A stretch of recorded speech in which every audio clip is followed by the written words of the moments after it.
Hello to everyone watching online. We've been doing this all week, so I've been talking for 5 minutes without realising the live stream wasn't running, so my apologies to everyone watching on YouTube. You haven't really missed anything of value, however. What I was going to say is that if you are joining us online and watching, we don't really have the facilities to get you involved and get you networking with everyone here. But there is a Discord running where you can at least chat to other people that are watching online.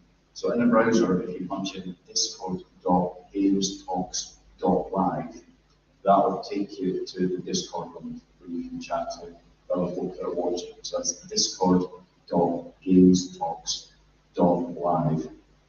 And basically, we've got a bunch of great speakers, a bunch of publishers. We'll do half an hour of talks and then half an hour of breaks and repeat that throughout the whole afternoon and evening. So hopefully, whether you're here in person or watching online, you get to enjoy all these great speakers that we have. If I jump to this slide, so this is our lineup for this afternoon. I think most people here know each other and maybe will recognise the visiting publishers by being faces they don't recognise. But could I ask everyone that's travelled here, all our publishers, to stand up, just so everyone can have a wee look at them in advance. So we have Tom and Katie from Square Enix Collective over here. We have Anna Mancy from the BFI at the back. We have Joshua Garrity from Secret Mode, also at the back. We have Shannon McLaughlin from Tencent over here. And we have Gwenelle from Focus, is in Tyria maybe. She'll be joining us later. And we have Gary from Pocket Sized Hands, who's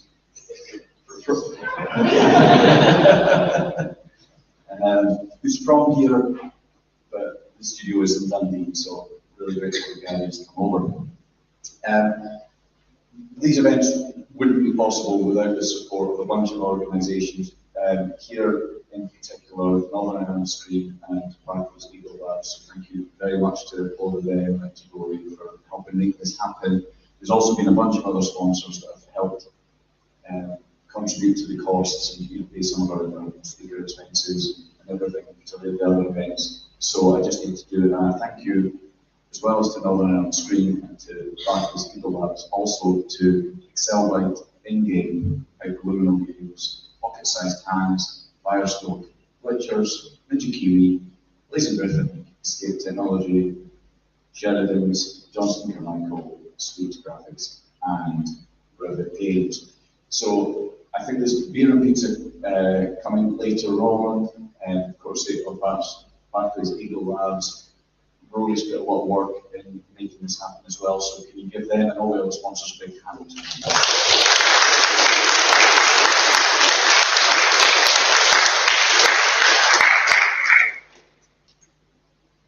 I think we've got shot of me now. I'll pop up and introduce the different speakers, but I think we just want to crack on. So what we'll do is we will hear from Claire at Barclays Legal Labs, who I've lost. She's up the back. Claire, if you pop up, we'll hear from you first and hear a little bit more about Barclays Legal Labs, if that's okay.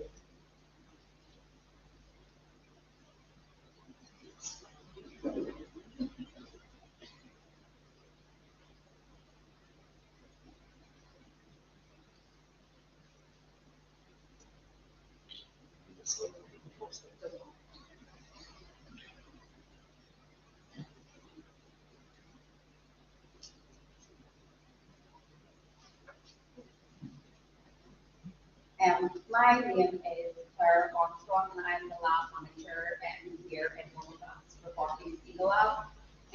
Usually the speaker review is daily, so this is kind of short on me, so bear with me. So Barclays Legal Labs is part of Barclays Bank, and there are 33 legal labs based all over the UK in spaces quite similar to this one. And what the Legal Labs does is it is helping businesses from startup right through to scaling businesses just with connecting people to the right people. So when it comes to the likes of the gaming industry and things like that, I probably wouldn't be the best person to speak to. But that's when I would be like, you can chat to Rory. So what we do have is we have different programs that we offer to anybody within any of the Eagle Labs. So if you're a member of Home Labs, you are automatically a member of Barclays Eagle Lab in Belfast, which means then that you have access to all of our Eagle Labs throughout the UK, Isle of Man, Guernsey and Jersey as well. So there's different, what we offer is different coaching and mentoring depending on what it is that your business is doing and what you're wanting to do. We also have ways for you to be put in front of investors. It doesn't need to be done in person. It's something called the demo directory. What happens on that is that you would create a 4-minute pitch and it's uploaded onto our platform where there's over 250 investors on there. And then you would hashtag what it is that your business is doing. And the investors then they use similar hashtags then for who it is that they want to invest in. But yeah, so other than that we're all over the UK and we're here really to connect you to the right people.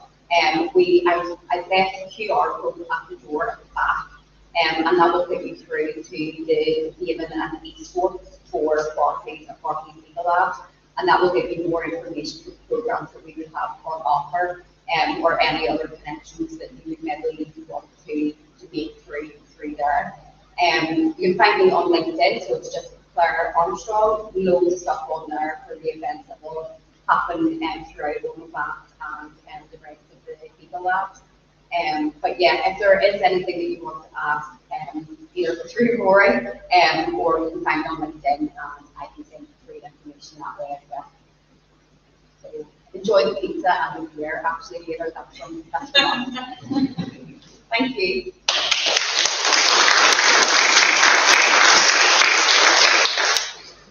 And most important question, but pizza's coming for 6 o'clock. Yes, I think. Perfect. Beer at the same time? What is it? The beer at the same time? You can have beer whenever you want. I can bring it up whenever. Now or later? now, I think. Yeah. Well, Claire sorts out the beer. One of the things that we've done when I've done the other events here in Scotland is raise money for a good cause.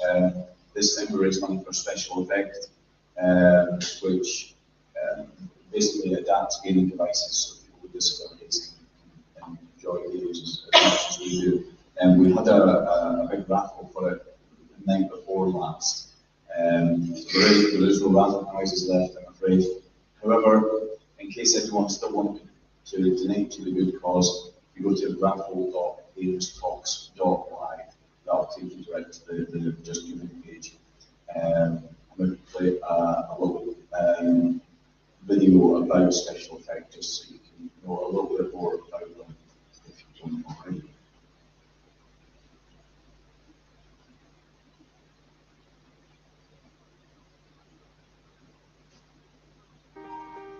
Games are a big part of my life. With my disability, it was one of the only things I could do for enjoyment. So gaming has really opened up that door for me, and it helps connect you to other people in this world. I can't do a lot by myself, but I can play video games on my own, which gives me a good sense of independence and achievement. It's just a release from the monotony of the day. If you're not feeling well or you're uncomfortable, it takes your mind off it and gives me something to look forward to. As a parent, it's made so much difference to Chase being able to access video games. It creates a level playing field. He can do an activity that he wouldn't be able to do in his normal day-to-day life. But even better, with gaming, he can play alongside someone. Special Effect are bringing families and friends closer together through video games. The setups we create are personalised, so people can play to the very best of their abilities. And this opens the door to inclusion and independence, confidence and creativity. Help us level the playing field and create many more magical gaming moments.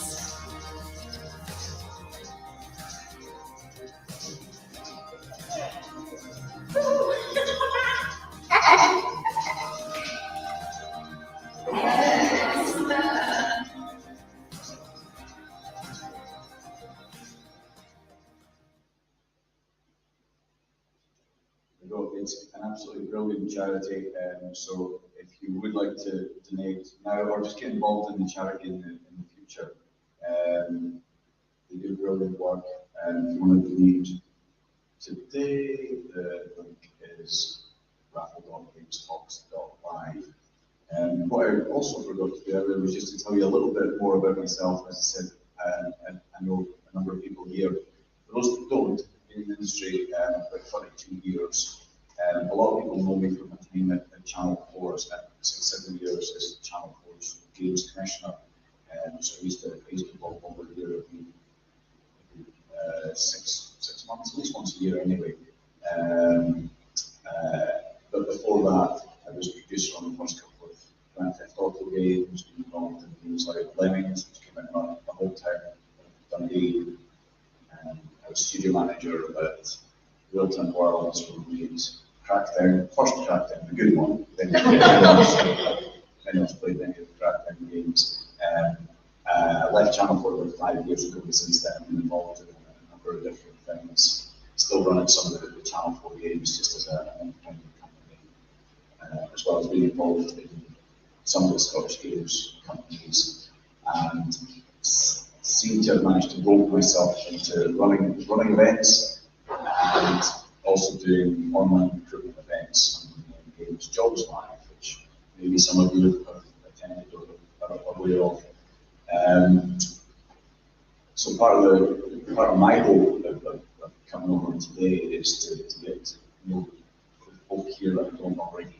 So as we go into our first break, I would recommend grabbing all the speakers, grab me. It'd be great to get to know a few more people here. Grab the speakers, we'll hear a little bit more from them later on. But in the meantime, I'm hoping the beer is arrived. I'm getting a thumbs up. The beer is here, but we better stop and have a break till we hear. See you shortly.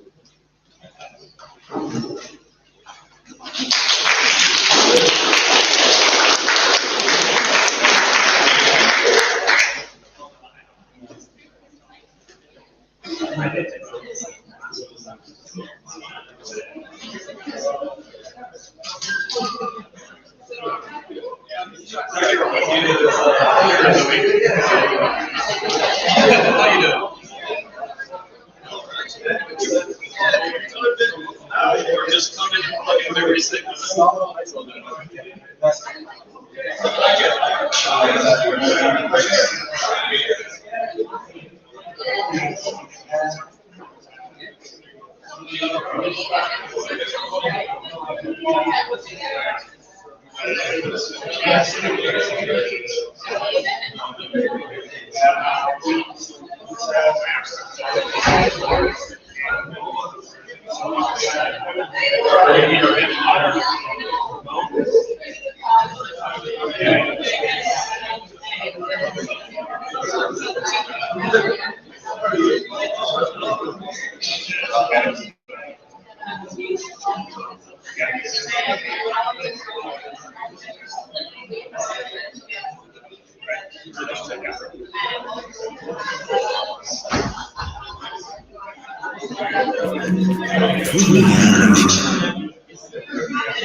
Okay, folks, if you grab a seat, we'll get started with the next speakers.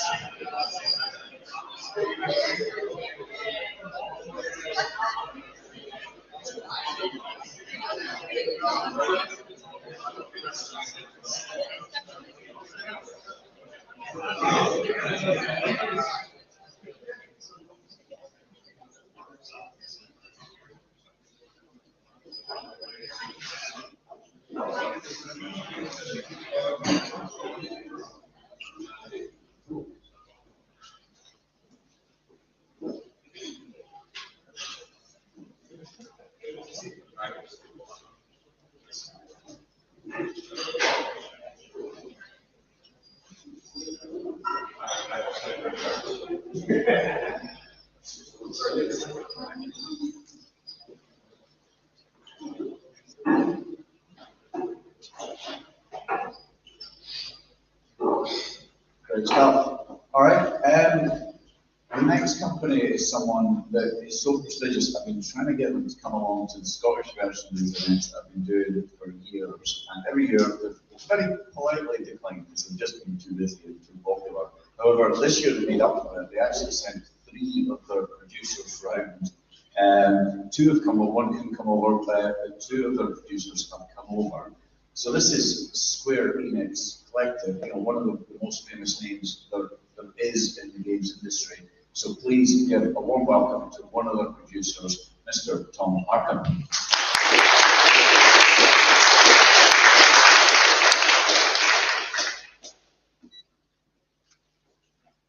Hi everybody, I'm Tom. I'm a producer for Square Enix Collective. We're Square Enix's indie publishing arm, developer, and I'm going to tell you a little bit today about what it's like working with a publisher. So about us first, we're a small team of 6 people who work within Square Enix. We're based in London, consisting of marketing and production. And what we do is work rather than on the Square Enix tokens that you might be familiar with. We work with smaller teams on our own IPs to help bring those to market. And our aim is mainly to use the AAA resources that we have access to help smaller teams nurture and develop talent within the industry.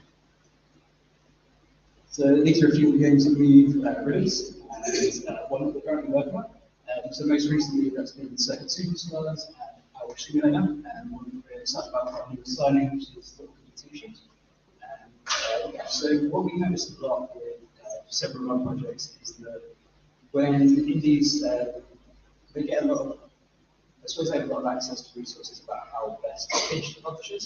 But once they've got through that point and they've got enough on the table, they kind of are a little bit blindsided by what happens after that and the match works there. So this topic would be a little bit about giving you a heads up of what happens after you get enough on the table.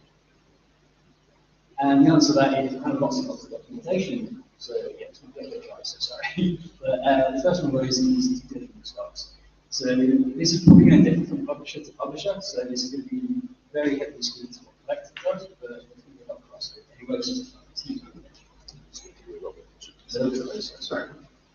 so yeah, in due diligence stocks, that's a big blanket term for lots of things. So that would be like organizational charts, resource plans. So that would be like who's on your company already, and like who do you need to hire, and when you need to hire them.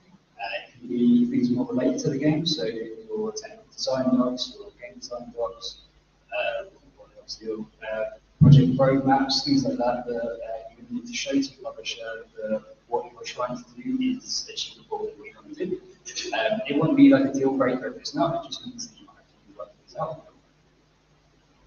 Something that's pretty important with risk assessments is that it shows that, if you know that there's going to be trouble coming, it's better to come with that straight away. Again, it won't be a deal breaker. It'll be much, much easier to deal with if it's right there from the start, like you make backup plans so that if it ever does pop up, there's no problem. You've already got a plan in place that you can do straight away. So third-party assets, when you first start and you're doing the prototypes and your vertical slices, there's so much out there. There's great resources which is out there for free, like software, free assets, all these things that you can use to help those company out. But you need to be aware of what the licenses for that is. So even though it might work great for prototypes, it might not be something that you'd be able to implement full detail with. So you just need to be aware of what you're signing up to. And a nice lead on from that is legal. You don't want to get a lawyer. So even though most publishers will have your best interests at heart, it's really never hurts to have a lawyer in the corner who will be supporting you. Certainly have the best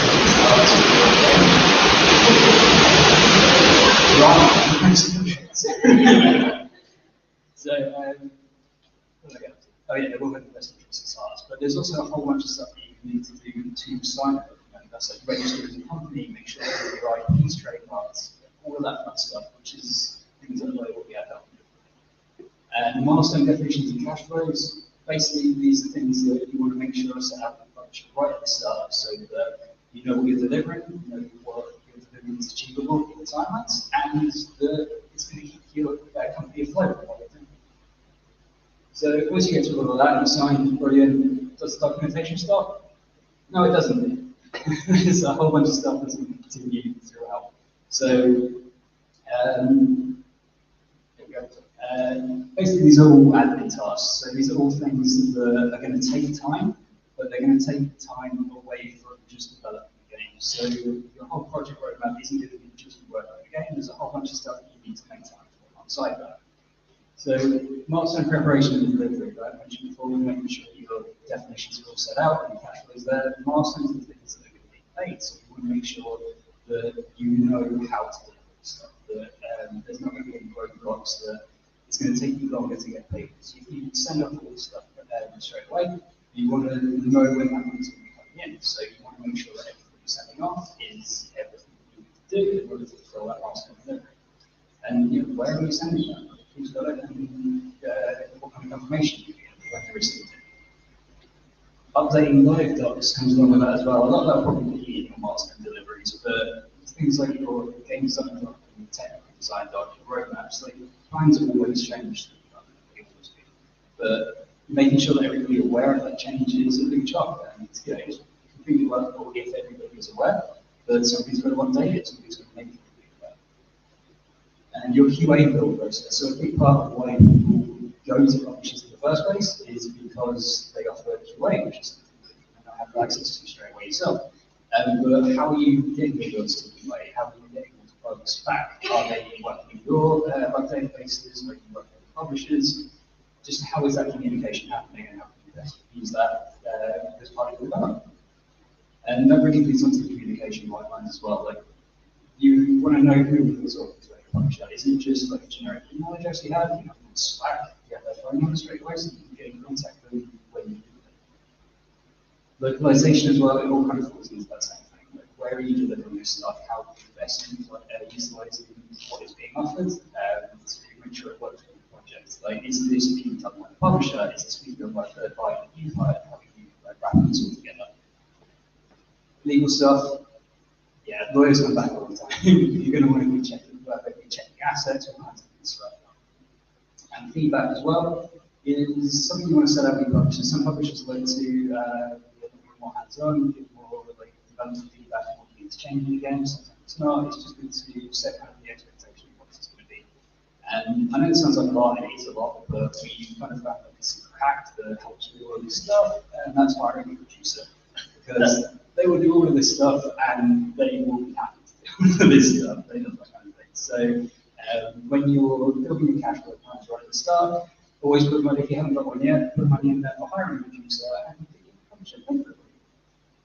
So all of that, that's all your introduction stuff. Is it over yet? No, it isn't. There's marketing as well. So marketing is another big reason why people get publishers. But I'm actually going to flip these around a little bit. I'm going to start with the bottom one. Like, how involved do you want to be in the marketing? But you might have a really strong idea of what your brand is, how you want to approach people, how you want your game to be perceived by your audiences. But maybe you don't care at all. Maybe you just want to hand over everything to the publisher, maybe hand it over to an agency, and then do that when you worry about the game. But all of it, really, you're still going to have to put in some time into how that works. So that kind of leads into the marketing strategy of it.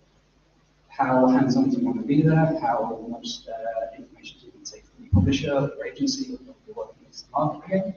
And how are you going to approve what goes out? How are you going to keep that communication line going?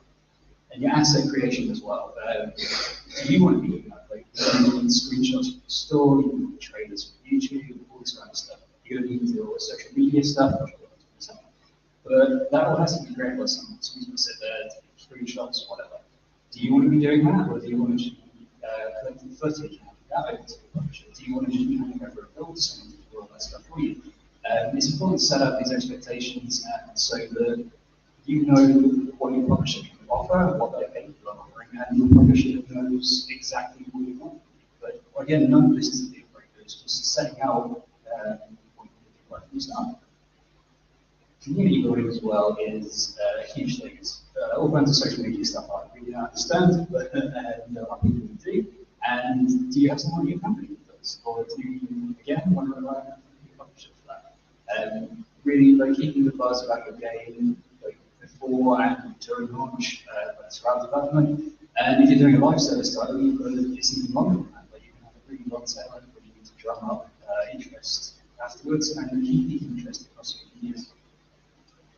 So the last one really about is events and promotion. So everybody loves going to events. Like, it's great fun, but do you have time to do that? Do you want to go to an event and work for a stand for a whole week? Like, it's a lot of work to go there, take it up, put it down, deal with the public the whole time, or do you want to hand that over to somebody and then have them represent the event for you? It will save you a bunch of time, but maybe they're not being able to answer all the questions people have. Maybe they're not in some kind of fashion. A publisher will be able to either point you in the right direction for you want. If there's concerns for you, that might be like a great agency that will be able to do this stuff for you, or they might advise different events at the right times so that you're not, getting people excited and then having them wait for 2 years before you can finish that.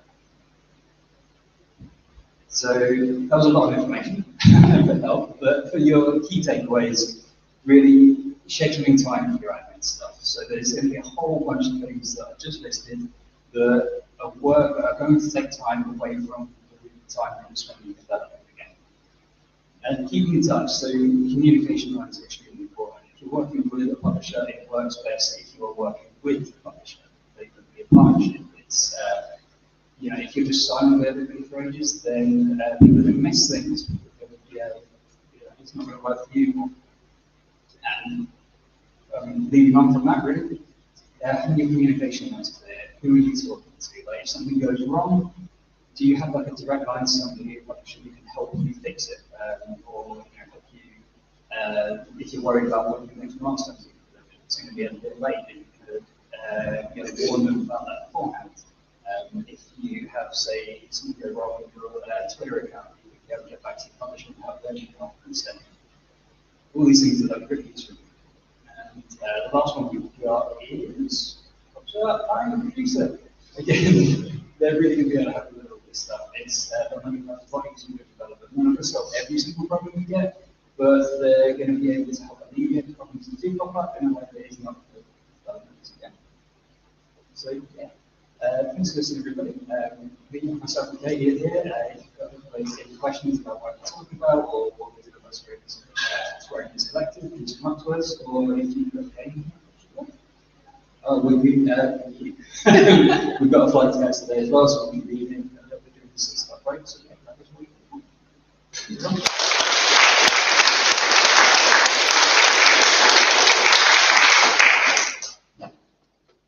Brilliant, thank you very much, Tom. Okay, next up we have a lady that I know has come out to Belfast regularly before, so you might have heard from her. But even if you have, she is, and I always get this wrong, she always tells me off, but she's essentially responsible for signing off about 100 million a year in video games tax relief. It goes to pretty much anyone that makes any type of game if they're making it in the UK. There's a bunch of subtleties, but she helps studios get through it, and basically if you're making a game, you're probably entitled to a bunch of money. So please listen very carefully. I'd like to give a warm welcome to the BFI's Head of Certification, Anna Manson.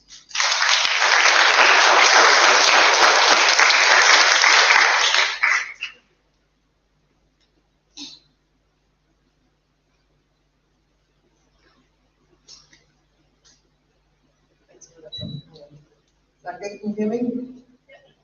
I tell people I tell them off and I encourage them to talk to me. So shout if I move around too much and you can't hear me, because I have a tendency to do that.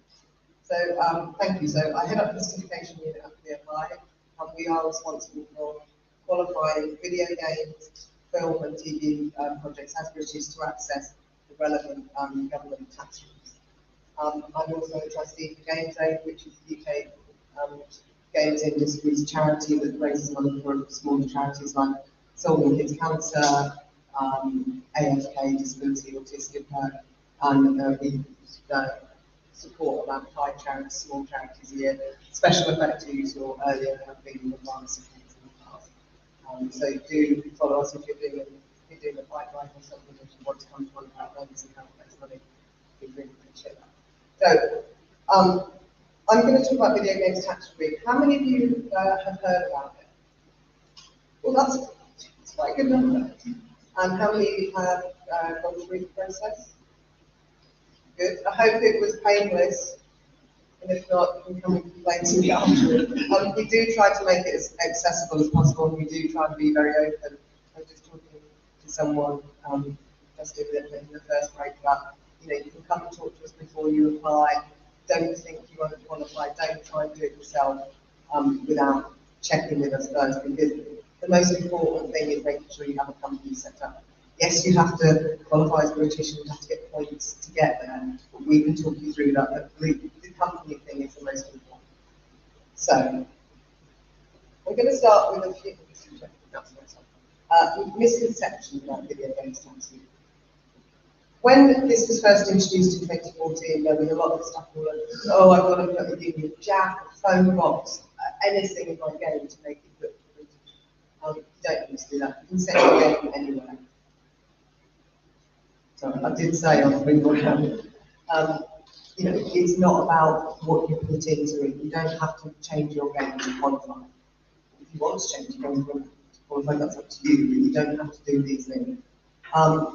It's not only for narrative games, it's for any type of game. It can be puzzle games. We're seeing a lot of stuff now as well that's immersive and interactive that might be in event spaces. And as long as there's an interactive element to it, and it's been made by one company, we can look at that as potentially qualifying.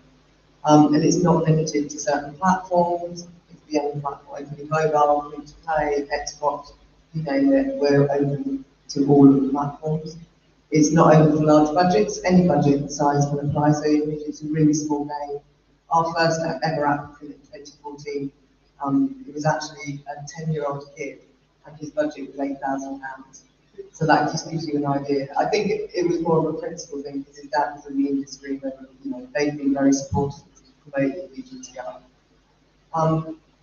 The application process requires an accountant. We've put this in because we did find the tax rules for film and TV have been around for years. The government's been supporting those sectors for a long, long time, and video games tax rules have only been in since 2014. And we found in the first few years there was a lot of accountants with cold call games companies and sort of, in a way, frighten them and say, we have to do it for you. You have to go through us. You may need an accountant to do tax return. You may need an accountant to verify certain points of the cultural check. But they don't need to do the application for you, and they don't need to charge for it. If you are a big successful company and you just want to hand it over and pay someone to do it, that's fine. If you're a small indie, please don't assume that you should be asking someone else to do it for you. And as I said, we'll always talk you through it anyway. You don't have to have a publisher attached to it. What I will say is a lot of publishers, there are some that will want to claim the tax relief as part of the contract. Make sure you get legal advice when you're doing that deal. It may be you're happy to hand it over for them to claim the tax relief and for them to be the video games development company, but make sure you can negotiate that to your best ability. I'm not a lawyer, but I've always, publishers know about VGTR now. I would prefer it to be that in the contracts that they just say, yeah, you claim tax relief to developer, but make sure you get a negotiating position if they are going to do that.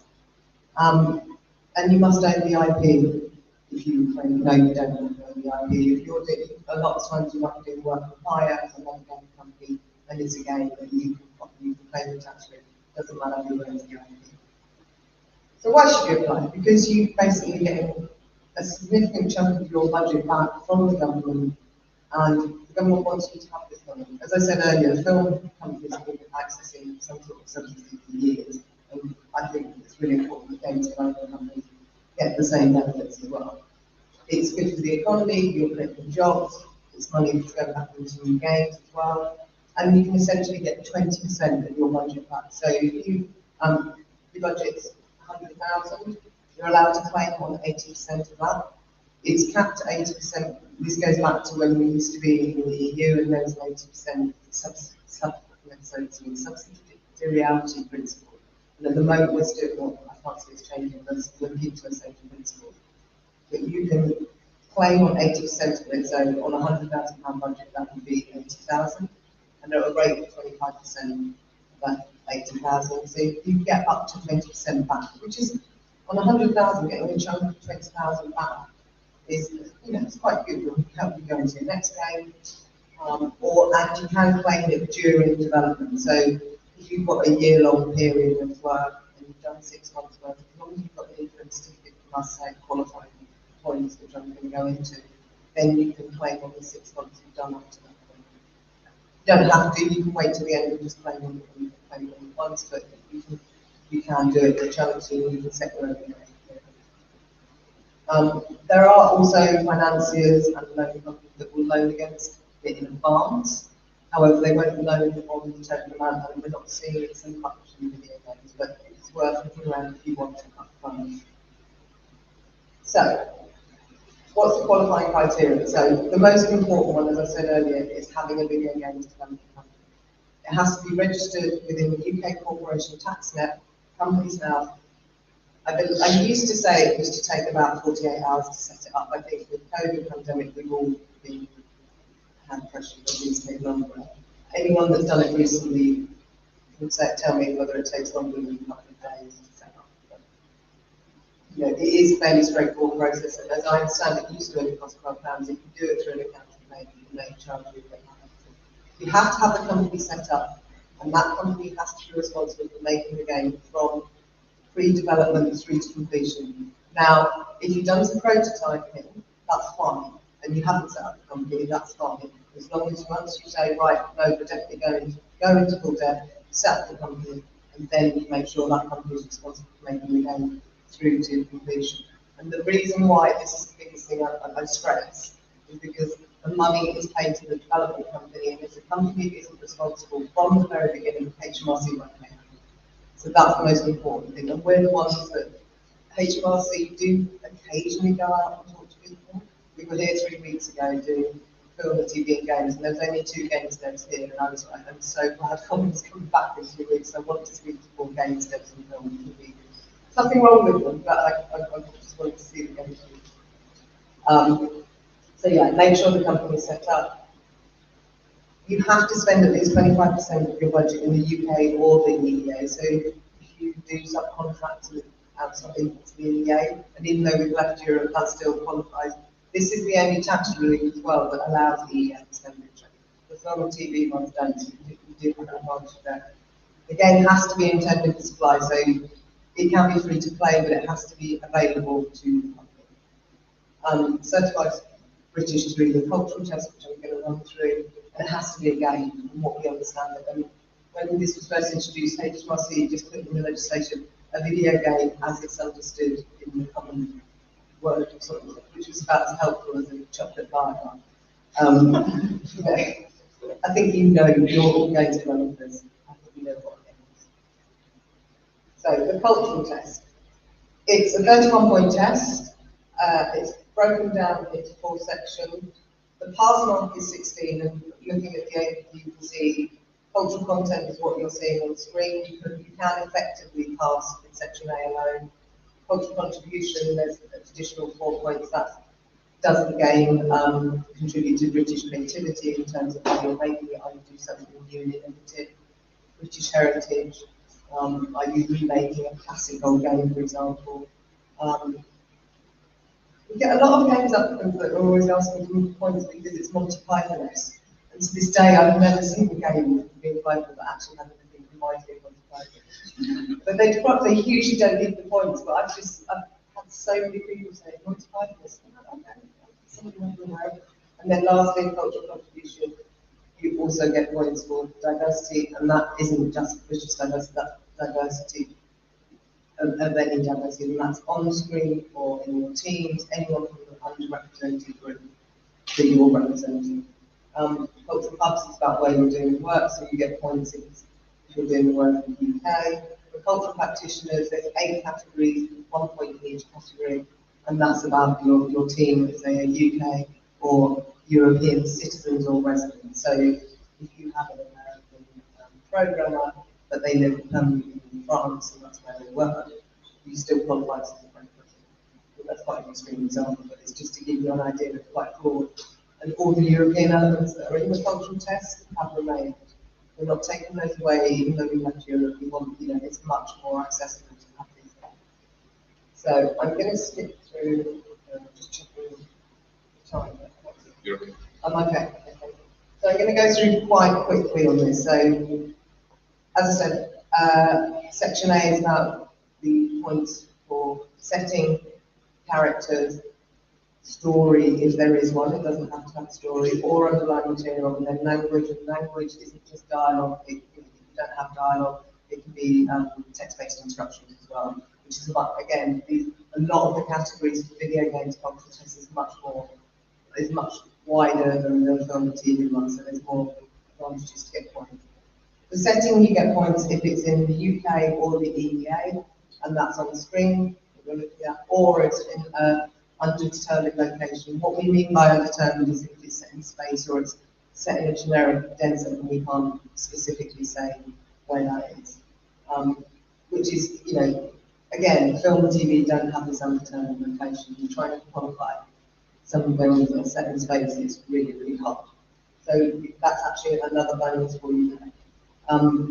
Again, with characters, it's about British, UK or European citizens or residents on the screen. Now, again, you might not have characters, you might be making a racing game where you have 10 different cars, or it's a football game with 10 different teams, 40 different teams, but 20 of them are European, 20 of them are outside of Europe or the UK. What we do is, rather than do it on a character basis, we'll do it on what we think is fair and rational, so 50% of them, so we'll give 2 points instead of the characters. So we try and be as open as possible. And know when you first look at the guidance notes, it can be, oh, well, it's any characters, you know, you don't understand it's like a deposit, but it's like, or I've made a racing game, it's like, okay, well, let's look at this and how can we support the game sector and make sure that we understand it. This isn't just a straight, you know, translating film culture test to the video games culture test. So, yeah, so again, anything like that, give us a call, drop us an email, and we'll talk through what's the best way. It may be you won't get points in section A1 and A2. If you don't, that doesn't mean you're going to fail. There are plenty of other sections you can get points in. Particularly A3, so you either get it for the story. So if it is a narrative game and it's set in Europe or the UK, then you will get the points for story.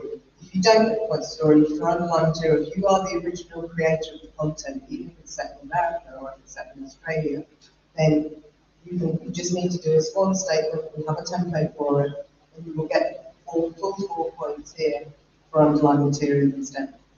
And then I briefly touched on this before, the language points are much wider. It's not just about dialogue. If you don't have dialogue, that's fine, you get the points for all the text-based instruction.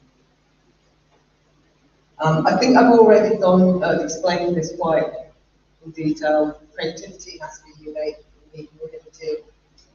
Heritage, it might be exploring something specific. All of the examples, all the images we have up here, they need to be updated, that they sort of relate to the slides we're looking at. I'm happy for these to be shared as well. So it gives you an idea of where we awarded points, and diversity, again, underrepresented groups. And again, that's off screen in the teams that are making the game. Cultural hubs, you only need to do 50% of one of those categories in each of C1 and C2 to get the 2 points in C1 or the 1 point in C2. And then this was the one I was saying about earlier, so there's 8 categories. You get a point in each category. If you are just a 2 or 3 person team and you are the project leader, script writer, again, this is an overhanging film. You might not be a script writer, but you created the concept, so it's the equivalent of. Don't always read it so literally. If you don't have an artist, but you have something that will be equivalent, just call yourselves different titles. Just go for the nearest category that applies. If you are, going back to my point, so I can think around the house, if you are doing 2 or more roles, you get a point for every role that applies to you, even if it's just 2 or 3 people. So you can effectively get 8 points, and there's only 2 of you. So section C and D, if you're applying for these sections at the final certification stage, you may need to get an accountant to verify either expenditure in section C or nationality in section D. If you're not sure whether you need to go for points for C and D, talk to us, because we will encourage you to go for A and B if you can get the points in those sections first. Don't let an accountant tell you that you then have to go verify things when you might not need them. You may need them, but if you do, we'll tell you. There's also a thing we did find, we get a lot of gamesters in the early days, they wanted to fill in everything and felt that if they didn't get 31 points, that they would fail. It's like, no, we just want you to get 16. Get 16 and stop. That's the best way to approach it. I know that's might not be the way you look at video games and say, no, I have to get to the highest. But with this, just get to 16. So I'm nearly there. It's an online application form. As I said, always happy to provide advice and guidance. I'm on Twitter, LinkedIn, you can send us a message, email us. My details are on the BFI website. For any other department of BFI, we won't get through to anyone. So yeah, I'm always happy to chat to people.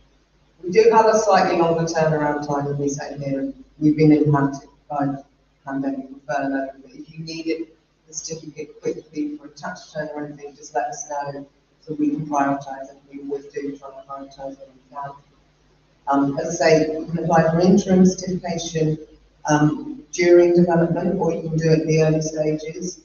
We generally find a lot of people will do it at the beginning, just so you've got it and you're ready when you want to play, or you can just wait for final certification and do it right at the end. You do have to, if you do interim, you have to do final as well. One thing I will say, you can claim for abandoned games as well. So if you're doing 2 or 3 projects and you maybe decide to go ahead with 2 of them, and then halfway through you say, no, we're going to drop that one and concentrate all on the other one. You can claim for the abandoned game up to the point of abandonment, and just do an interim certificate and let us know it's an abandonment claim. There are guidance notes, they are quite long and they can be a bit overwhelming, but yeah, they can be just to make sure about anything. We ask for supporting documents like a budget, a final cost report, schedule. If you don't have these types of documents, we have templates for you. They're a bit basic, but they, you can use them, or you can send us something similar. You might have a milestones document that might be the equivalent of the schedule instead. Game design documents, scripts, visuals, if you've got any videos or prototypes that can, just if we're looking at A1 ones, it's just so we can see what you're playing. Traditionally, for film and TV, we just ask for scripts, so we just need something that gives us an idea of what the content of the game is. The underlying material declaration, as I said, if you want to play in section A3B for underlying material, and then accountant's report if you need it.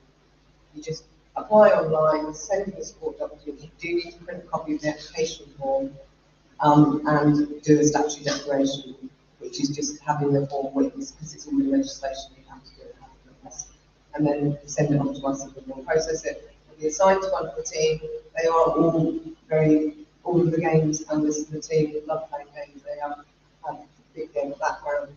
And they will be your point person, and they'll go back and forth. If there's anything that I'm sure about, if they think you should play different points, if something's a bit wrong, they'll just clarify over email and give you a ring. There's no big red cross if you fill it in wrong. And once you've got that, then you can go ahead and start planning and paying the tax rate. That's it.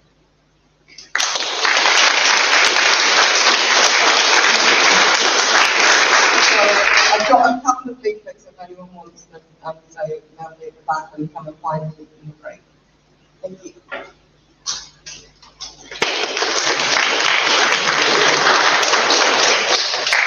Brilliant, thank you very much, Anna. For folk watching online, for some reason something happened to Anna's slides for online. We're right in person. She did the same talk last night in Glasgow, so if you want access to the slides, go to yesterday's recording, GameStop Live Glasgow. You can find more slides there. Apologies for that. We will now take another break, so please do make sure and grab Anna and of course Tom and Katie from Squares Collective. They're not sitting around all night, so don't leave it to the end of the night to grab them. We'll have this break and the next break to grab them, and then they're gone. Not grab them, they'll be back, I'm sure, but grab them in the next hour to speak to them about opportunities of working for the Squares Collective, and we'll see you in 25 minutes.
Okay, so start off again with the magazine.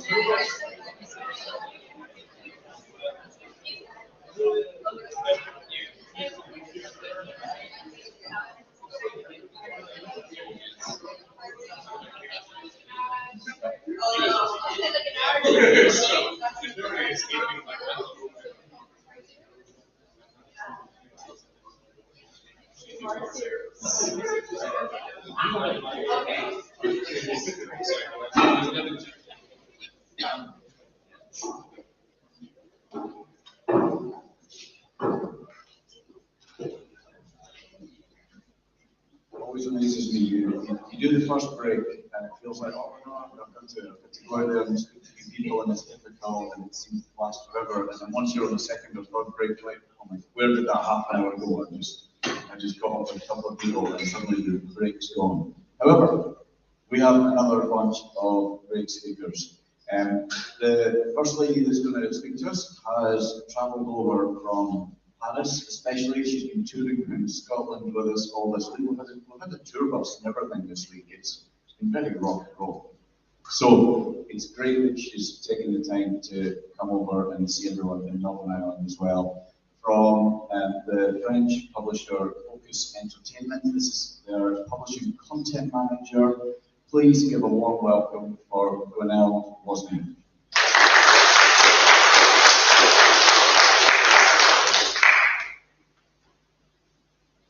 Hi, thank you for having me. So yeah, I work at Focus Entertainment. It's a publisher based in Paris, and works internationally, and recently published Tale Requiem. We have 3 kinds of series, I would say, focus series with Tale. Soon we will have US, Naruto, and we have an indie series with Dogo and Jesus and Jack Waterbury.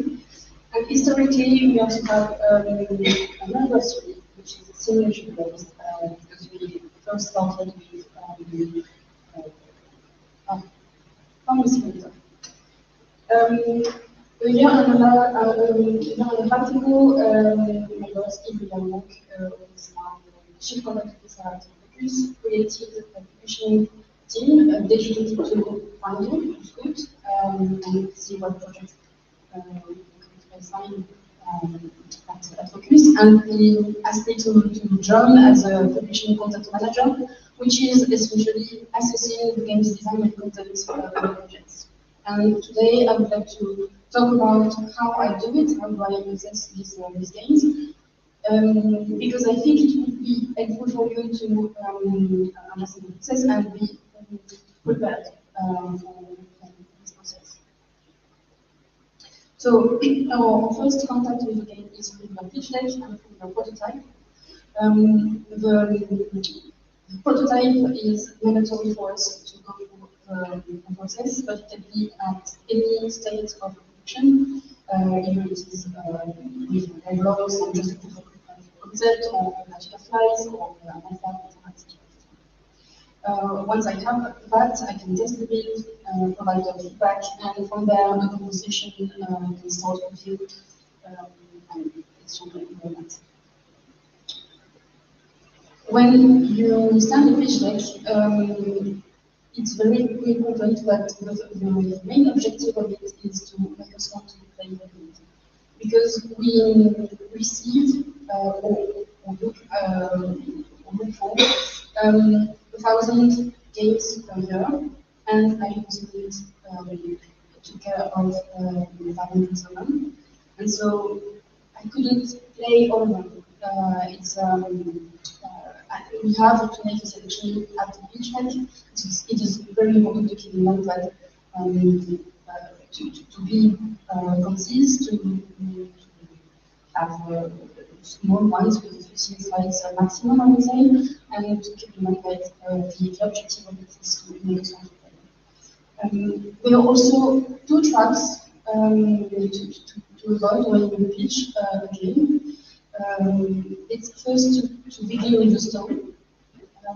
It's so easy to start with the universe, with this empire, this column, and the army, and etc. But it doesn't help us to understand the game. And sometimes at the end of the pitch, like, we still don't know what's the camera, what is the genre, what is the objective for the player, and it happens really often. So don't start with the story. We need to know the identity cards, genre, the camera, the faces. We need to know about the gameplay, about the main mechanics, and the production system. And even if it's the first to the publisher, we will always start with the design before we move to manufacture the marketing and stuff like this. And the second track is the unrealistic positioning strategy map, which means when you have this map with two axes, you talk one game above, and you choose some competitors, etc. More often than it should be, the game is compared to unrealistic competitors, either in other genres that have nothing to do with the game, such as I could do platformer and comparing to Legends, for example. It happens. Or I pick some competitors that are all relevant, but I can't make the same figures because I don't have the same budget, the same team, I go after them, etc. So, for example, if I do a work like, it is unlikely that I will do the same numbers as this or have the same quality or whatever. But I can find some roguelikes that are all exactly in my formula, and I can outshine them, and this will be interesting for us to understand your vision. So yeah, be really careful about that.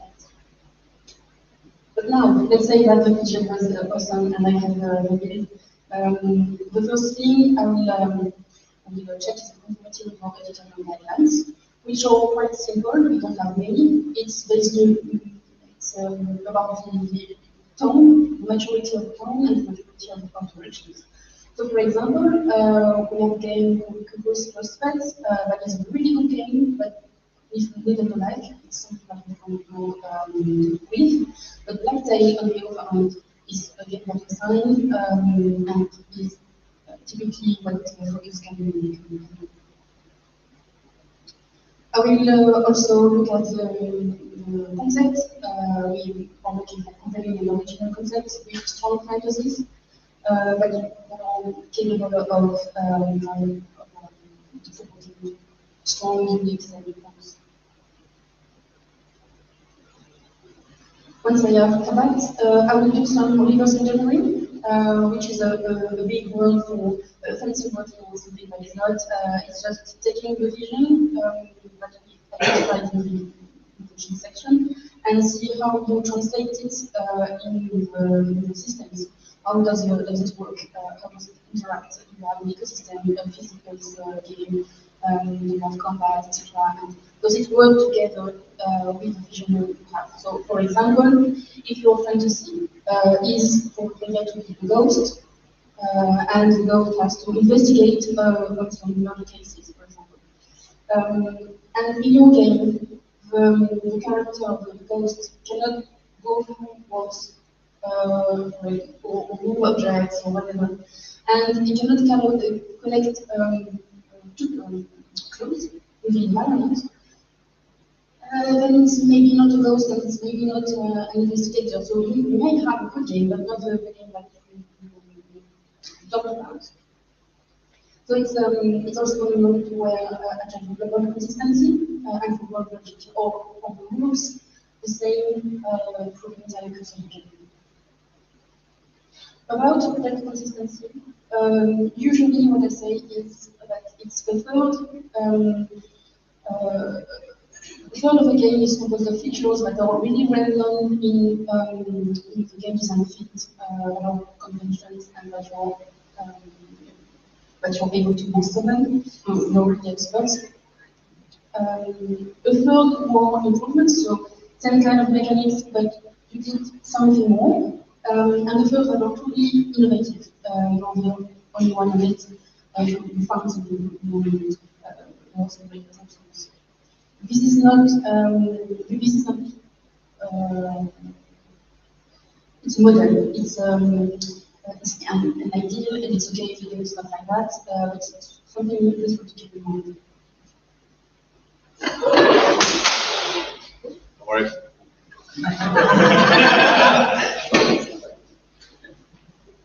It's the fantasy ghost. The third pillar is the execution quality. So now that the game is consistent and all of that, it's a time where I look at the execution within the prototype. So the look and feel, the balancing, the art, level design, all of these things.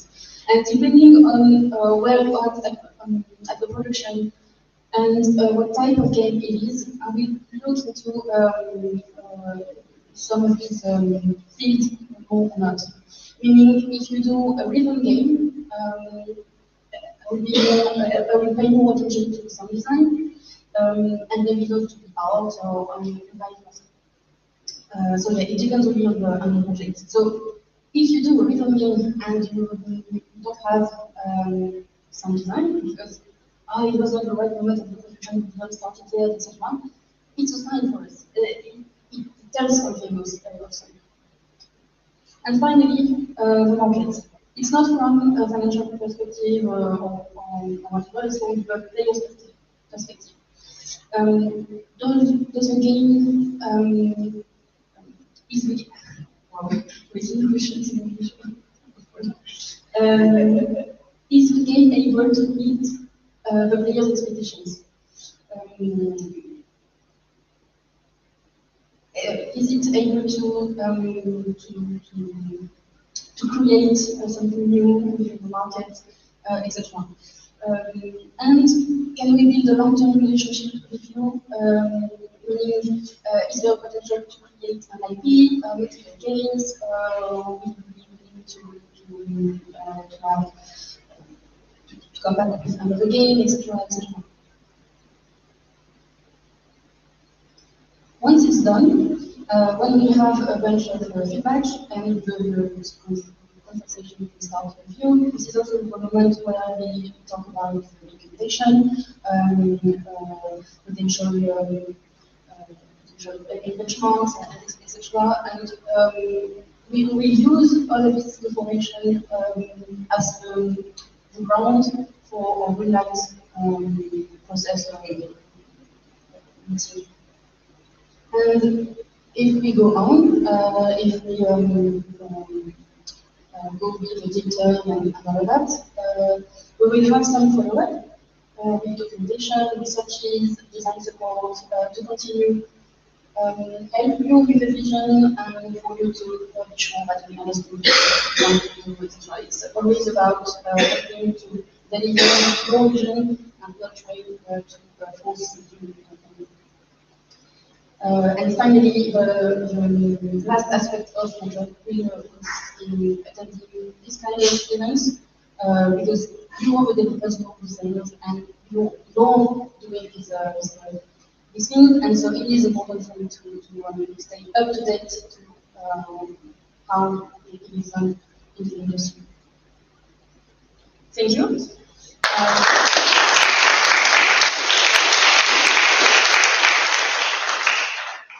If you want to discuss with me, talk about about your projects, design techniques, etc., I would be very happy to do so after the break. And at this break, because I've been learning my master, so thank you.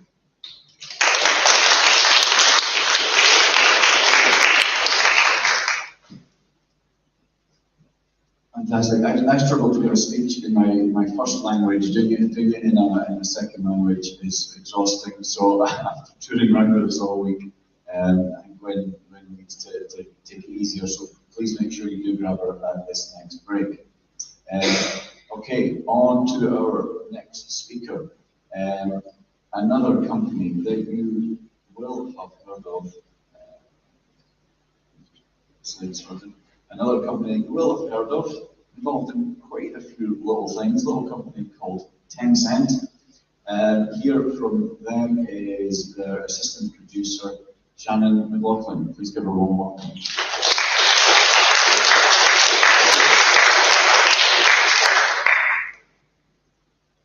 Hi everyone, I'm Shannon. I'm here to talk to you today about Nexus Partnership Studio, which is a studio within Tencent Games that began in late 2021. Wow, that line is very bright. Trying to adjust my eyes. Right now, we've got about 20 people working for us across 2 locations in Liverpool and also Shenzhen, which is where Tencent HQ is based. Collectively, we work on about 300 plus titles. From Sackboy, Star Citizen, F1 2021 to Goat Simulator and many in between. All of our team members have worked on a variety of game genres to the launch and release in the last 30 years. We're a multidisciplinary team with over 100 years of combined experience, and we work local on the ground in Newcomer Studios while benefiting from access to a huge amount of expertise across the Tencent group. This is my lovely team here. So we're headed up by a fantastic team of directors. Pete Smith is our VP. Some of you may have heard of Pete Smith. He was the director of product development for PlayStation. He was hired by Tencent in 2021 to build our studio from the ground up. Many of our team members have came from the most well-known games development and publishing studios in the world and have helped numerous developers through time and service, collaboration and partnership as well as consultation. And right now we work with 5 really fantastic teams. And we have Tequila Works, Sumo Digital, Splash Damage, Inflection Games, and Sharpmore. Hopefully you've heard of some of them, if not all of them. And while a lot of our projects are currently in the wraps at the minute, we're bringing out 2 amazing titles which I can tell you about.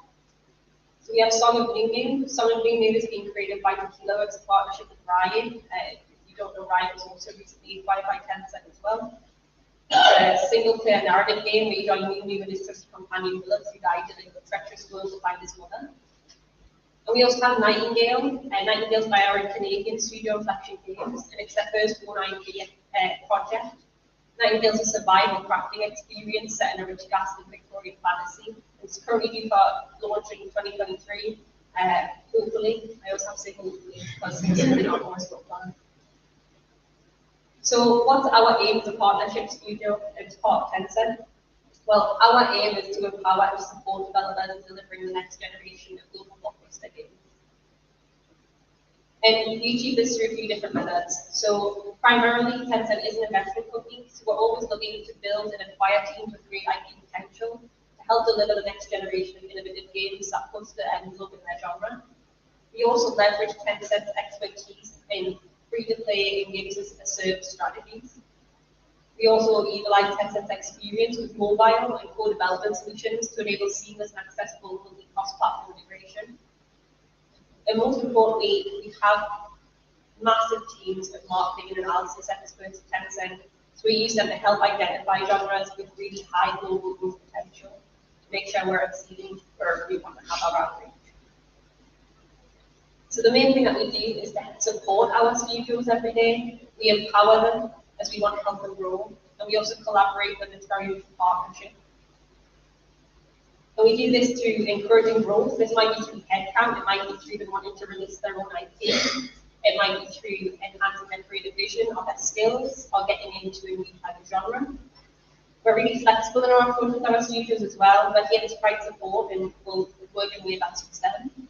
We want to share in their passion, so we always strive for success.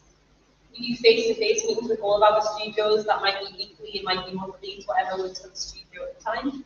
But most importantly, we provide creative freedom to our studios as well. It's ultimately their game, and we're just here to help them deliver it. We do this through 4 major methods, which is production, creative consultation, outsource management, and co-development. Switch hands.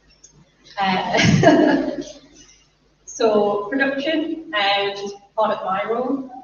So we basically have a framework like most publishers do, and so we want to make sure that our teams are confident and prepared to pass our internal review process at 10% on time and within budget. We also offer advice on effective tooling and production methodologies. We're sure to connect our teams with studios within Tencent at the right time to hopefully enrich the development process. We also work with our studios on their submission checklist to make sure that it runs to date and smoothly. And we also offer advice on quality as well to make sure that the highest standards are met when going for release. We also have creative consultation within our studio. And so a big part of my job is we review studio milestones, pictures, and presentation material, and hopefully provide productive, constructive, and helpful feedback. We also have a creative why, which is a bit of a fancy marketing term for helping studios define their creative vision, making sure they understand how it innovates in the genre, and most importantly, how it's enriching their experience as well. We work with our internal databases, analytics, and marketing teams to provide an overview of the market so studios can gain greater market share. And we also provide general creative direction on a multitude of things from narrative to marketing, artistic direction, brand identity, and much more. Outsource management, some of you may know, or you may not have used it like it, but usually within your studio, you might not always have the headcount or the skills that you need, so you might look to an outsource company or a third-party studio to help you out. So we're sure to match our team with the best outsourcing partners globally. And just as they were always looking for outsourcing partners as well, so if you are involved in any third-party outreach, please give me a shout. We also help assist in the management of that process as well, ensuring that the outsource process runs smoothly and is delivered on time. Legal advice, super important. I know we've talked about this a few times today, but we provide advice between the legal agreements between vendors and our studios. And another part of my job is to highlight any risks that may happen between that partnership and find a mitigation plan for them as soon as possible. So we also provide advice on co-development, so we find the correct development partners for our studios to work with for their project needs. We can also connect developers with partners to support platform porting as well. We also connect our developers with the right groups to support technology and feature assistance. And we offer support on the ground day-to-day for project management and co-development services. And on the last point of publishing, as I mentioned before, Tencent are an investor at heart, but we do have publishing arms. But we also might encourage our studios to self-publish, or we might try to match you with IP holders if that's what you're looking for. Or if we're not the right person to publish for you and you don't want to publish, self-publish, we'll look to find the best publishing partner for you, whether that be PlayStation, Xbox, etc. So the main area of our studio is that we identify areas where we can contribute to help our partnership studios succeed. We define the processes and methodologies best tailored to their needs. We utilize our knowledge and expertise within the studio to help provide feedback. But most importantly, we help our studios deliver the next big thing. So that's me, that's my email. Please feel to message me, and if you want to talk, please come over. Even if it's about Tencent, or if you just want to talk about games and art, I'm very happy to do that as well.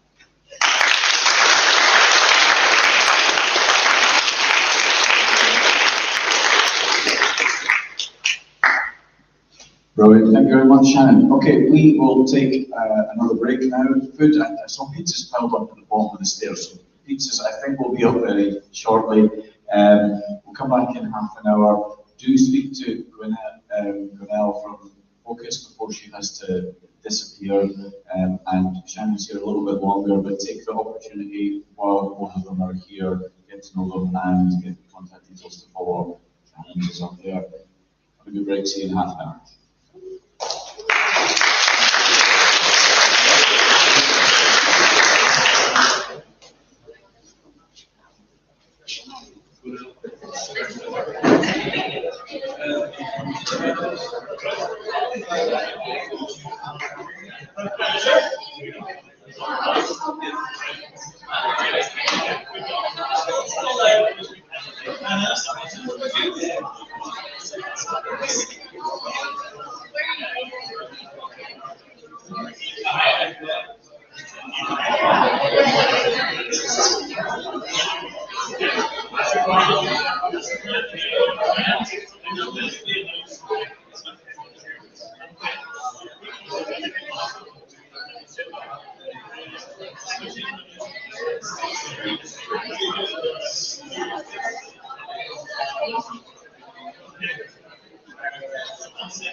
and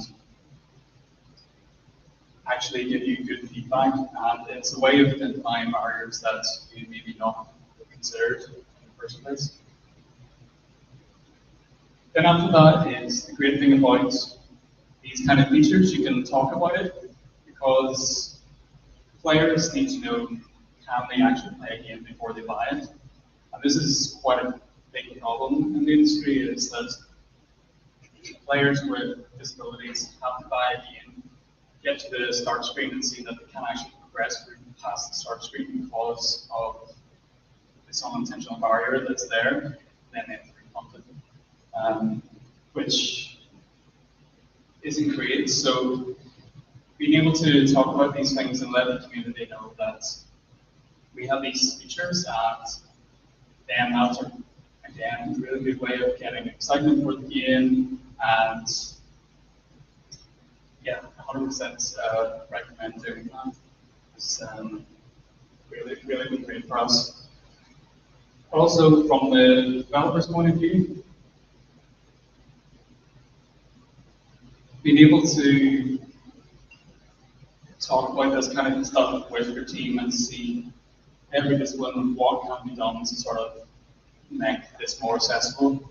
And it really can be applied to all disciplines. And really it's just taking that step forward in what can we do to make a difference. And yeah, you'll see the impact right away. And players are starting to expect these kind of features, like remapping and larger text than they are in your game.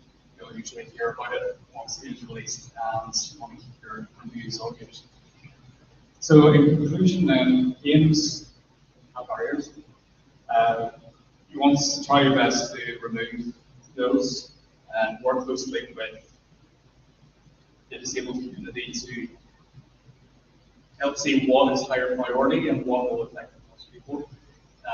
You're not going to be able to do everything, and we weren't either. So it's one of those things that you gradually get better at, and you learn to take that forward to your next projects. And yeah, spread the words that this is sort of where the industry is going, and it's to the point where you don't want to really be left behind in that kind of conversation. And it's really exciting time to get to be a part of it, because we are a very small company, but we are being showcased with Xbox and other publications just on the work that we've been doing. Really, we're a small team, but it is very possible, and there's a lot of great resources out there, and I'm more happy to link you to that if anyone wants to go contact us. Okay, that's sorry.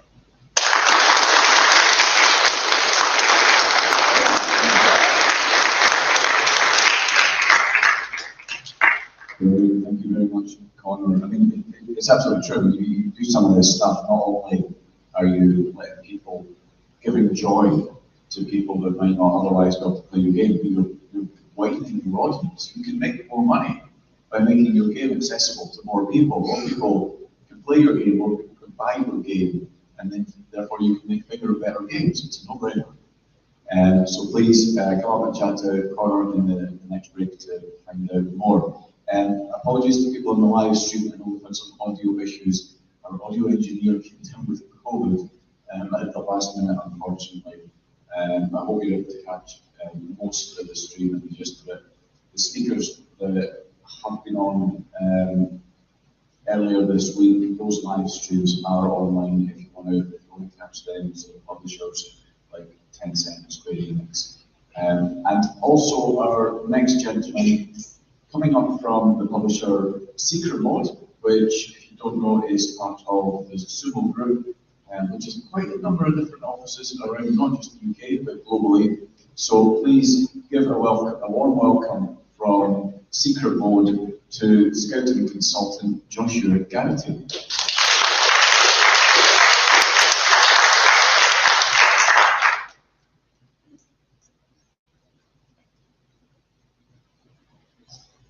Hello.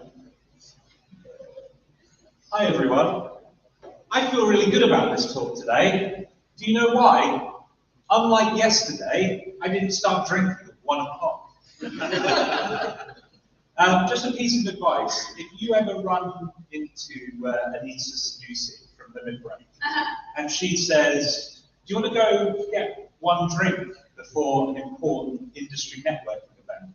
Make better choices than me. What's this talk about? It's about Secret Mode. I want to do an intro to the company, an intro to myself, my role, and a little bit of insight into the process and strategy that I implement when finding games and eventually greenlighting them and getting them signed onto the label. So, first of all, who am I? I'm Joshua Garrity. I've been in the games industry for roughly 7 years, coming on to 8 years. At the start of my career, I began as an acquisition manager at Sold Out called Fireshine. Sold Out had previously been exclusively a physical publisher. I was brought on board to help build out their digital strategy. I was there for 6 years. I then moved on to Team 17 and became one of their senior game scouts alongside Simon Smith, who's been giving talks at the previous events in Edinburgh and Dundee. And then I joined Secret Mode to head up their inbound team and become their head game scout. Some titles that I've signed in my career include Core Keeper, Gord, Shadows of Doubt, Brewmaster, and many, many more. Some that haven't been announced, I can't talk about anyway. So, who is Secret Mode? Secret Mode was set up by Sumo Group. We serve two functions. The first function is we act as a path to market for games internally developed within the Sumo Group. So games developed by teams like Auroch, teams like the Chinese. The second function we serve is a partner for third-party developers, mainly in the indie to AA space. We're not going into the AAA space just yet. We're based in Royal Leamington Spa, along with the rest of the games industry, and we've been around since March 2021. Here's just a sample of some of the games that are on our label. Please go to our website to check out the full catalogue. Turbo Golf Racing from Huge Car just came out in early access and Game Pass preview August of this year. A little to the left from Max Inferno, which is coming out on the 8th of November, so imminent, is a puzzle game where you move around objects and a cat just keeps interfering with what you're trying to clean up. Lottlnaut from Moon Lagoon, an underwater farming game. That is coming out much later down the line. So yeah. What are we looking for? So at Secret Mode we have this concept called the 4 pillars, and it's basically a few areas that we're looking at that we feel both make commercial sense, but also lean into the strengths of the team that we have within Secret Mode, the experience that we have within Secret Mode. And also games that are going to help build a platform and help build a community. So the first pillar is narrative. Games with genuinely good writing get word of mouth. We've seen it with stuff like Disco Elysium. We've seen it with stuff like Hades. Hades, a game that was in a genre that a lot of people wouldn't have touched. Like, you know, roguelikes are quite niche, but then because the storytelling was so good, the characters were so good, so many people who would have never touched a roguelike dove in. And also recently, Soma's just entered into Game Pass, and there's been a resurgence of conversation around that game.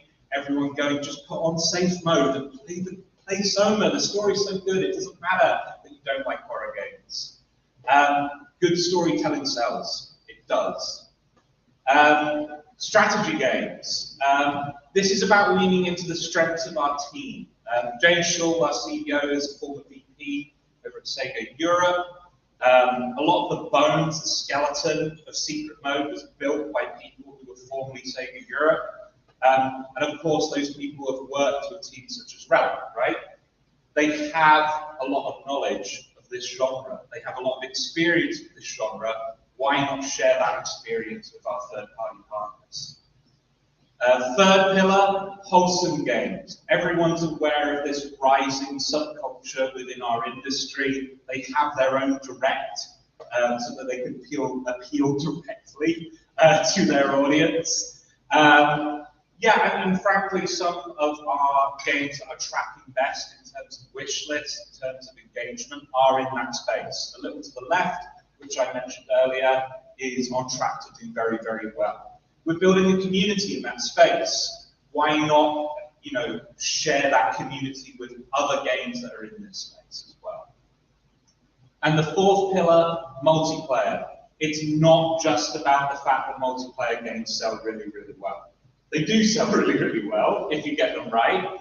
But it's about creating a platform. It's about creating a community that you can engage and market your single player games to. It's one of those situations where high tides float all boats. If we can get a multiplayer game that has a big community, that's going to benefit every game in our catalogue. There is a secret fifth pillar. I just really like the game and I don't care what the rest of Secret Mode thinks. They're going to play it and they're going to love it. This is just to say that this isn't set in stone. Like, this isn't a strict set of guidelines that I have to adhere to. I am allowed to look at games outside of those four pillars. And who knows, in a year's time, I might be presenting an entirely different presentation where the four pillars are completely different. But you want to partner with somebody who has a sense of direction. You want to have a partner that has a place they want to be. I don't think you want to sign with somebody who's just signing whatever, just because it looks good. That said, if your game is really, really great, do show it to me and I will get it signed. So next I want to give you some visibility on my process and the process implemented at Secret Mode for inbound titles and greenlighting titles. I'm a big believer in giving credit where credit is due. I came into Secret Mode 3 months ago thinking, finally, I'm the head game scout. I get to create process and strategy exactly the way that I want. All the lessons that I've learned after 7 years of being in the industry, I get to implement them here. And I arrive, and the Greenlight manager, Paige Dolan, has already built a strategy and process exactly the way I want. And I'm asking myself, why am I even here? I just want to let everyone know that Paige Dolan, she's been in the industry for like a year and a half, and she's a threat to every Game Scout's livelihood. I think she's one to watch. But let me take you through the process. So first, we identify an opportunity. We'll talk about where we find those opportunities in a bit. And we have a soft green light meeting amongst the inbound team. And this soft green light meeting is really just going with our gut. On a fundamental level, do we like the game? And if the answer is no, if the answer is maybe, it's a rejection.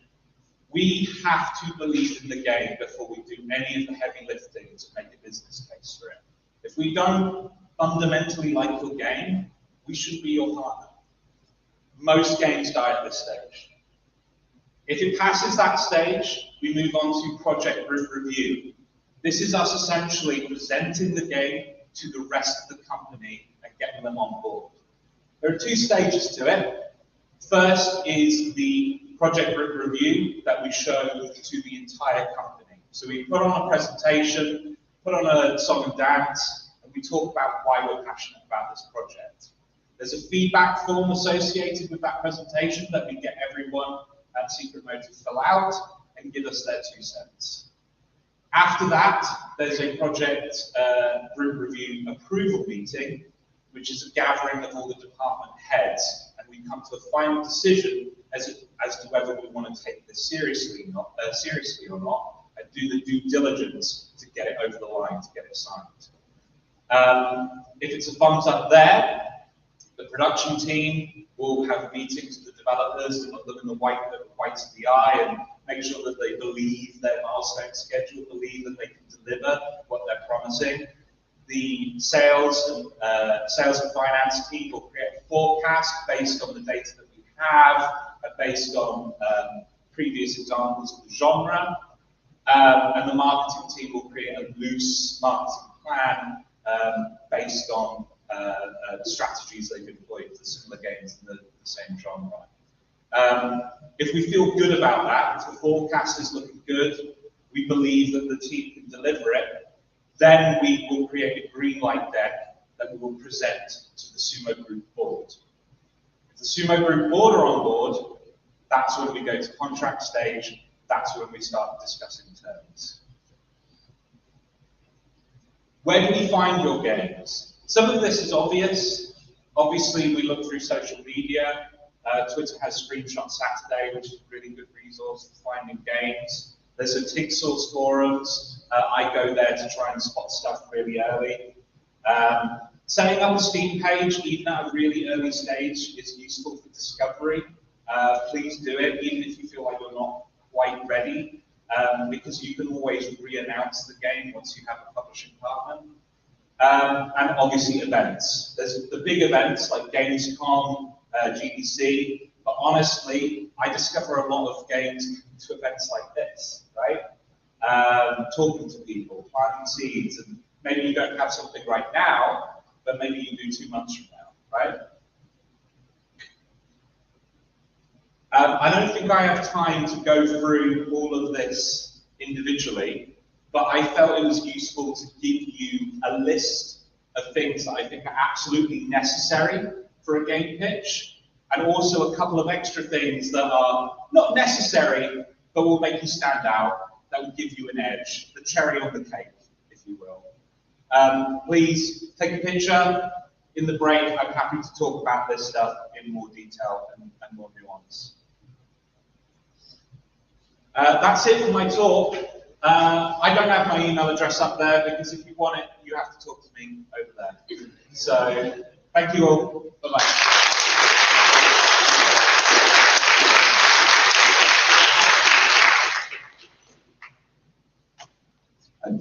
I think I'm going to be doing that in the future, but I'm not putting my email up. You have to come and talk to me. That's just the best way to end a talk ever.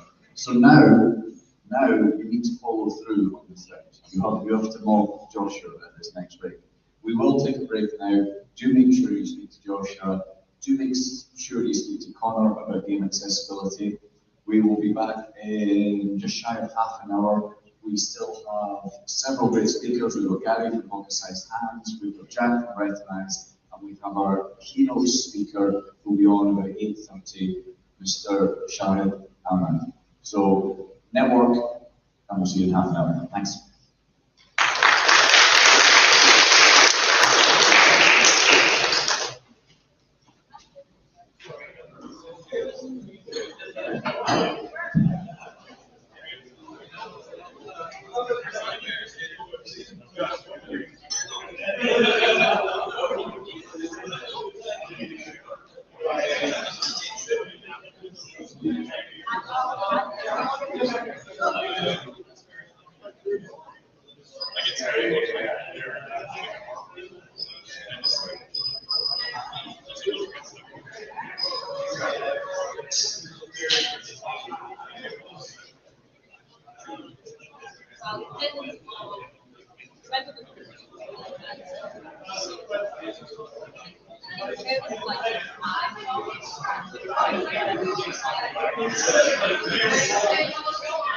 Yes.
Okay, folks, if you grab a seat, we'll get going again in just 1 minute. Grab a seat, please, folks.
Perfect.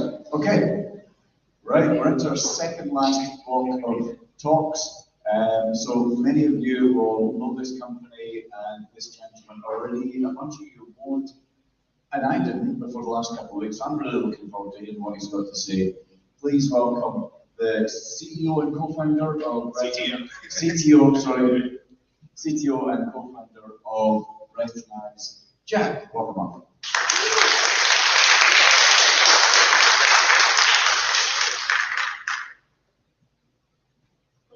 So I'll just start with the fact that, this is not a talk directly in the games industry, but I guess tools for the games industry.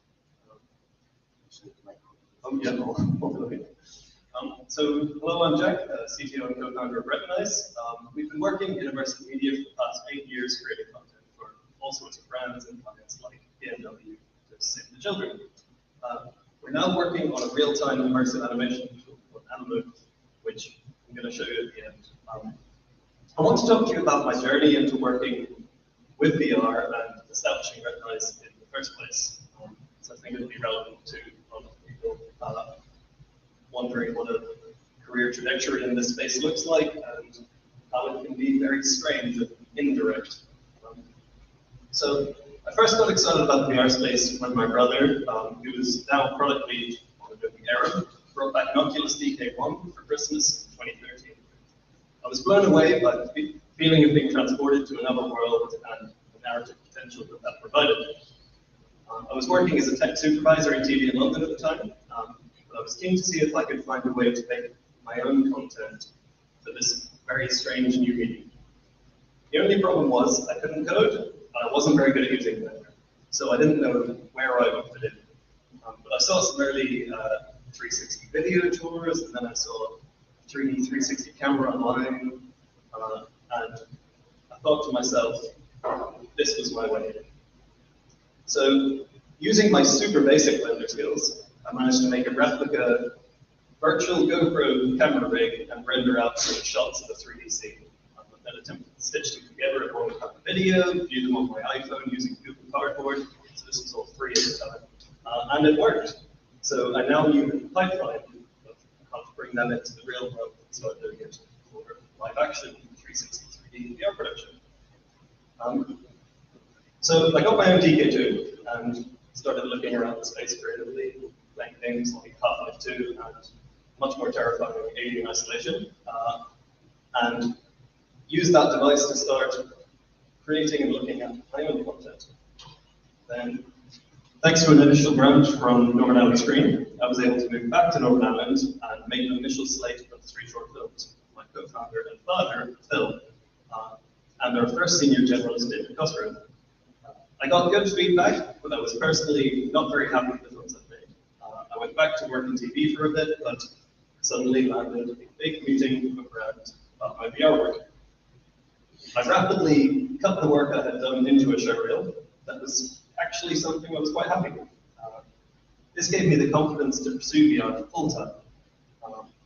And then I had to push to get my first commercial job. And that one came out absolutely nowhere. So a friend of mine that I met in the London VR meetup group called me and said, Jack, can you fly to Nigeria in a week and make a VR film for Save the Children, which was a hell of an experience. And of course I said yes. This form of commercial VR work went from strength to strength, but I wasn't convinced that this was going to last forever. We knew we needed to get into gaming. So we decided to do a KTP with the University of York and hire 2 people, someone for business development in the VR space, who's Rory Clifford from Northern Ireland Screen, and somebody with Unity skills to build pre-visualization tools to help sell our 360 films to clients before they were made. And that person was doing progress. But when Jamie started building these tools and spawning virtual cameras and embodying virtual characters within the space, we realized that this was not just a tool for creators, but could soon be a full animation production. So after a lot of hard work, a pre-seed and recently raised seed fund, where we're now at 20 staff, here's a glimpse of what we've been building. It's incredible. But producing it at high quality is a time-consuming and expensive process. Imagine if you could create professional-looking results in a fraction of the time and at a fraction of the cost. Introducing Animotive. Animotive harnesses the power of cutting-edge immersive technology, allowing you to collaborate remotely with your whole creative team. Just slip on a virtual reality headset. Choose your characters and your props, then invite the performers. Performers literally become or embody their animated characters. Then all you need to do is pick a scene. And you can collaborate like you're standing together on a live action set. But with a few added extras, like invisible prompters and virtual coffee. Okay, you might have to wait till version 2.0 for the coffee. We virtualize the entire animation workflow, so directors, producers, camera operators, lighting directors, designers, and stagehands can all join the session remotely and work together at the same time. Or you can do it all on your own. Animotive allows for multi-pass recording. You can add additional elements with each pass. The entire performance is captured in 3D, and you can shoot and reshoot the scene from any angle using our virtual cameras. Playback is instant. cut between shots in real time, and send the cut video direct to your editing software, where you can review and refine your decisions. Want to adjust the lighting? No problem. Want to add background characters? No problem. Want to switch props or change the set? No problem. Animotive works seamlessly with your favorite industry-standard animation software packages like Maya and Blender, and outputs video directly to Adobe Premiere. Slotting neatly into your existing animation workflow, it will save you both time and money. Every aspect of Animotive is designed to feel easy and intuitive for non-technical creatives, and you don't need prior experience in animation to get started. No more mystifying menus and settings to memorize. Onboarding takes a matter of minutes. Then you're good to go and free to focus on being creative. From entertainment to education, from pre-visualization to production. Animotive is the cost-saving solution you didn't even know you needed until now.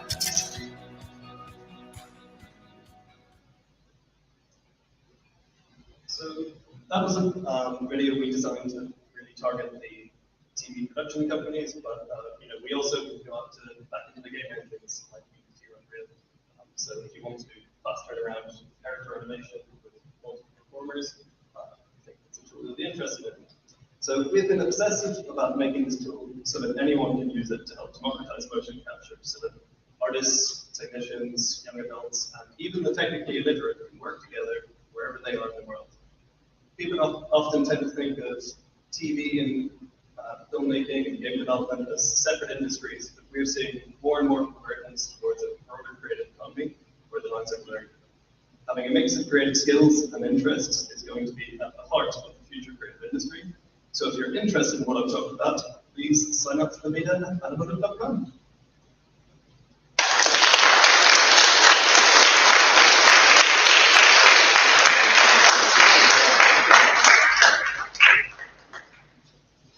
Brilliant, thank you very much. Wow, I got loud all of a sudden. Hope everyone's hearing still okay. Okay, moving on. We have, I'm not sure whether to call you a local lad, because you are, I think of you as a Dundonian from Dundee. I think of this next gentleman as a Dundonian because he studied there, he helped set up a studio, and not only set it up, it's gone from strength to strength. And it's amazing that he has come over and offered to speak and update on some of the things he's learned in the last few years. So please welcome the CEO of Pocket Sized Hands, Mr. Gary McCarthy.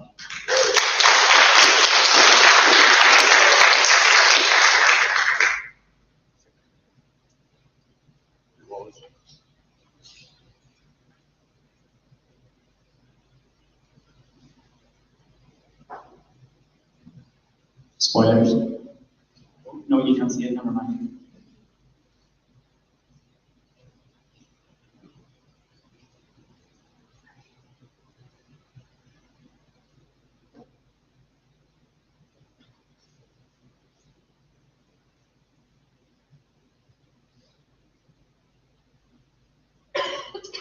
Hello. Yes, it's been 11 years since I lived in Northern Ireland, and I just can't believe it. 11 fucking years, and the political situation is still fucking weird.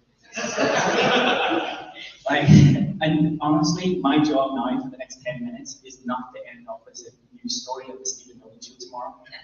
I can't believe you've invited me back and given me a platform to speak as well. But yes, I'm Gary McCarthy. I am Managing Director and one of the founders of Pocket Sized Hands, and this is my talk on the 7 hidden headaches which everyone experiences when they start up an indie game studio. And some of you might know me, some of you might recognize me, and I bet all of you recognize me because yes, I was on Pointless. And yes, that's how much I feel like my career moved so far sometimes, but you know.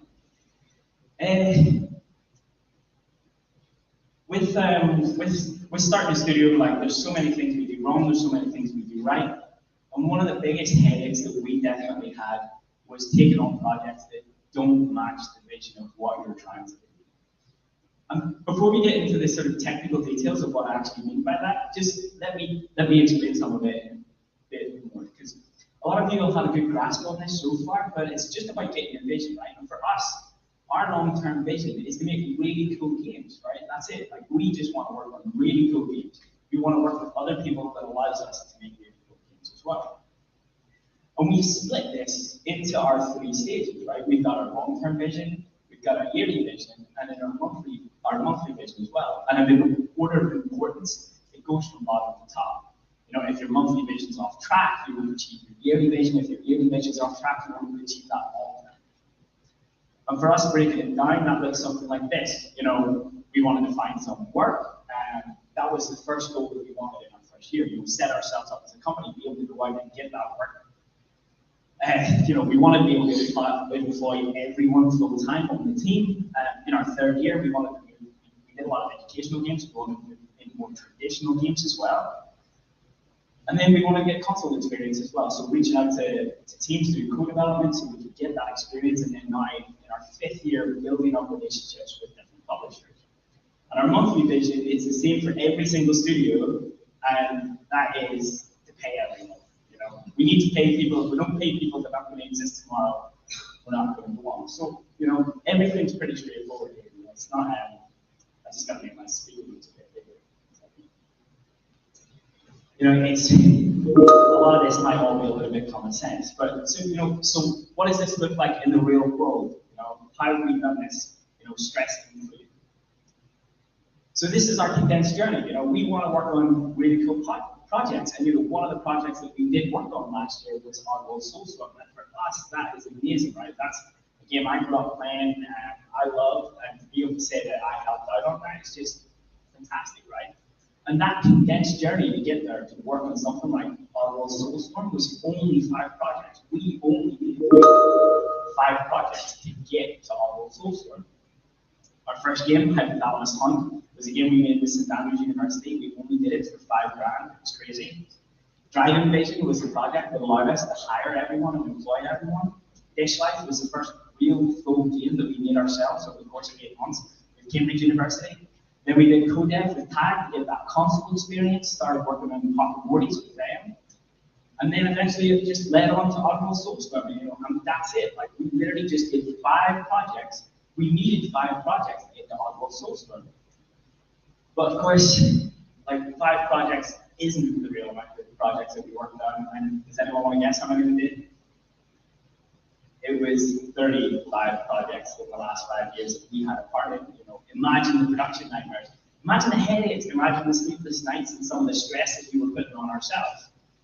You know, but in reality, it wasn't really as bad as it might seem. You know, it equates to 7 small projects a year. Many of them were short term.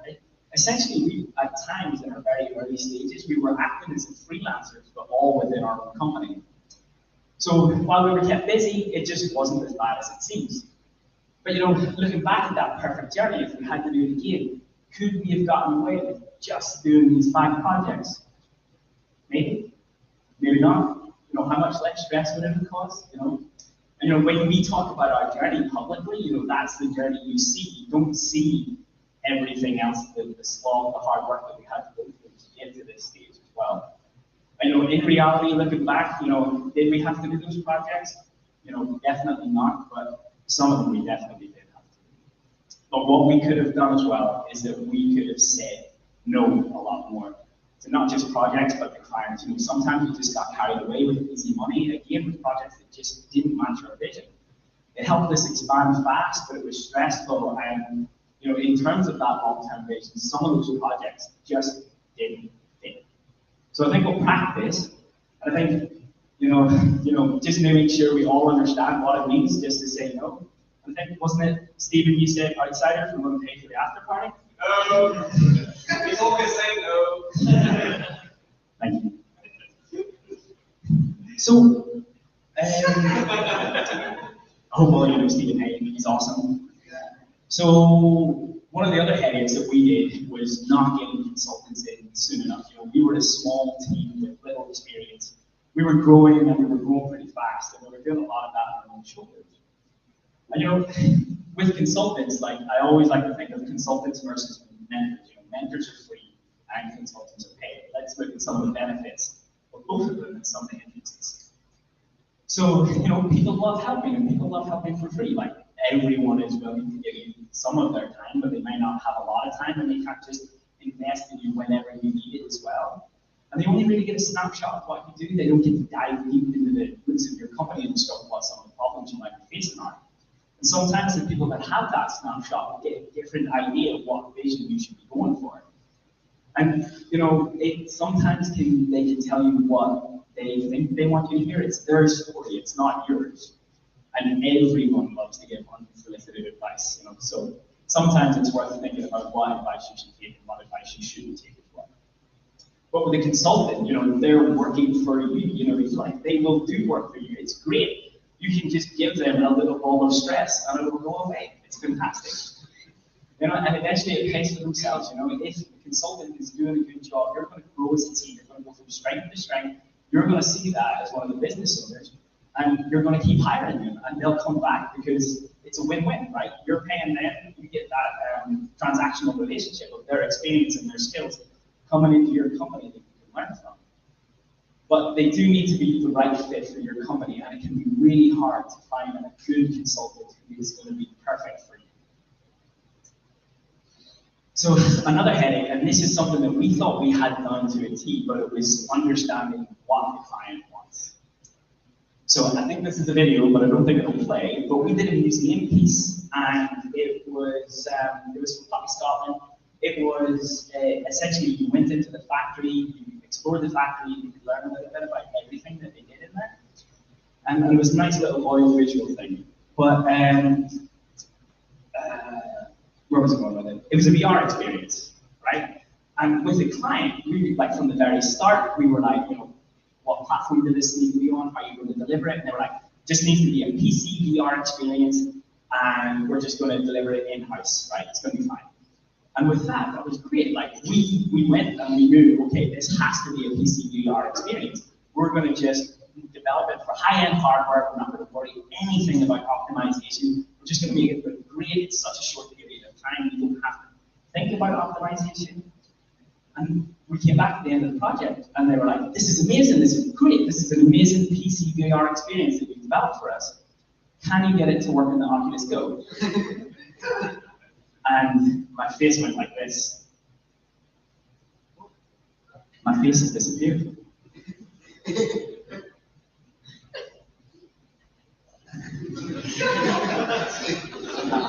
I love that I go through all the emotions as well. Denial. I didn't do well.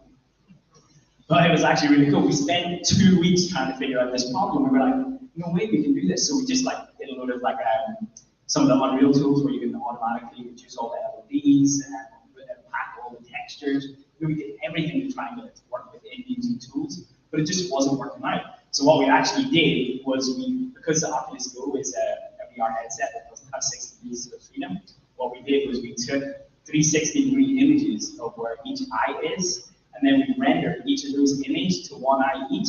And essentially what that meant is you got a 360-degree sphere in 360, and then we just plopped a table in the middle that was 3D, and that was it. And they were like, perfect, happy days.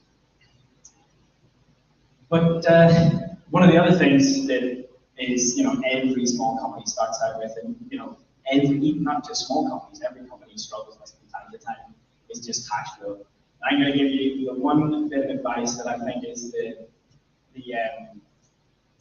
the simplest thing that worked for us. That was just to ask for help. You know, like we're a small industry, everyone needs help. There's like every company needs programmers out there. So if you've got programmers that are doing nothing, like just go and ask for help, and then you're like, hey, come on, can I help you? I've got some programmers, and whoever you're talking to, are like, hey, that sounds really good. Let's do some business. But asking for help, like it raises awareness of who you are and what you do. You know, if you're going out there and putting yourself out, you have to introduce yourself to people to get that advice. And like I say, other companies just can't do everything themselves. They need that support. And I don't think I have too much time. This was meant to be a 40-minute talk, but I've condensed it into 10 minutes. And so the last 2 points I'll go over really quickly. And there is a big transition from going from developer to business owner. And like the best way to explain that would just be to stand up here and cry. I want to make games. I can't make games anymore because there's so much work that I have to do in the business or on the business. And then just not feeling stressed. Like I burnt out twice. It's pretty bad. Learning to recognize that you've got people there to support you, help you, and you don't have to put all that weight on your shoulders as well. So thank you very much. That's been my headaches. I've got a few more and I'm happy to share what they are. Come chat to me afterwards as well.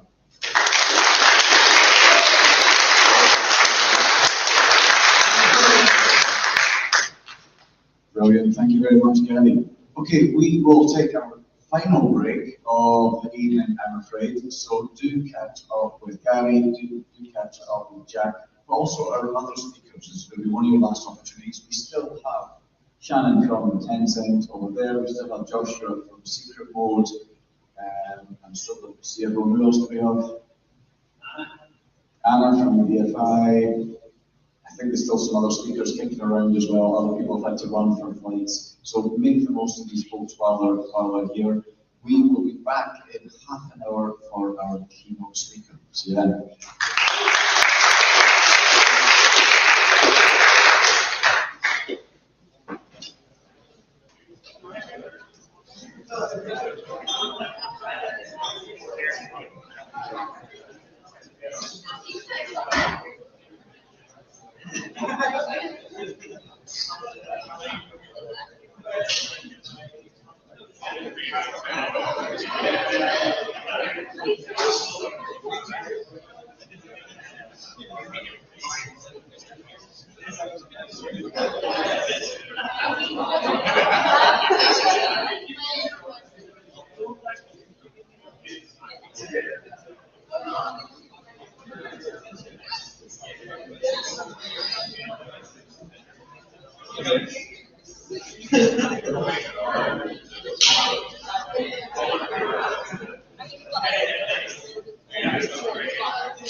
What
kind of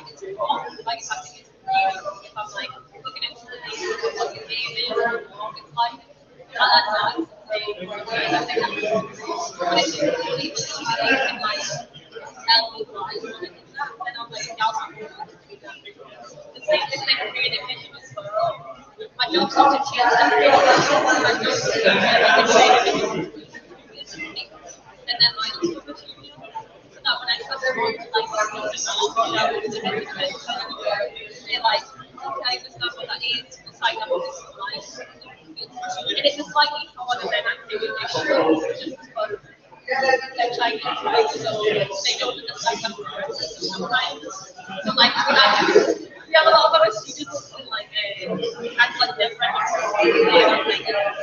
And I just like them encouraging, you know, like guys like to but like Michelle has been looking to what this friendly story is, and it's really a lot of questions and answers, and the basic of the like process and like I don't know anything, I just want to give you the sign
But like it's not just, yeah,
Yeah, it's like I love the game.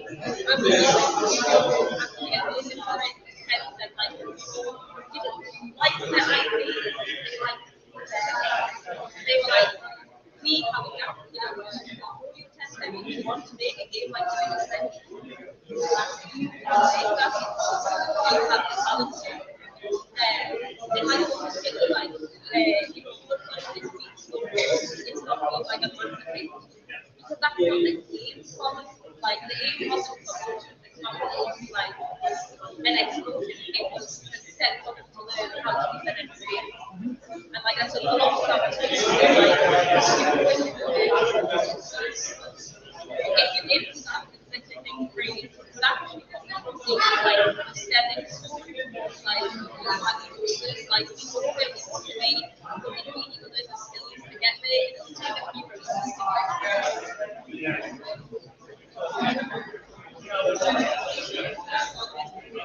yeah, it's like especially with test, it's finding a way to stop this, so like keeping your test.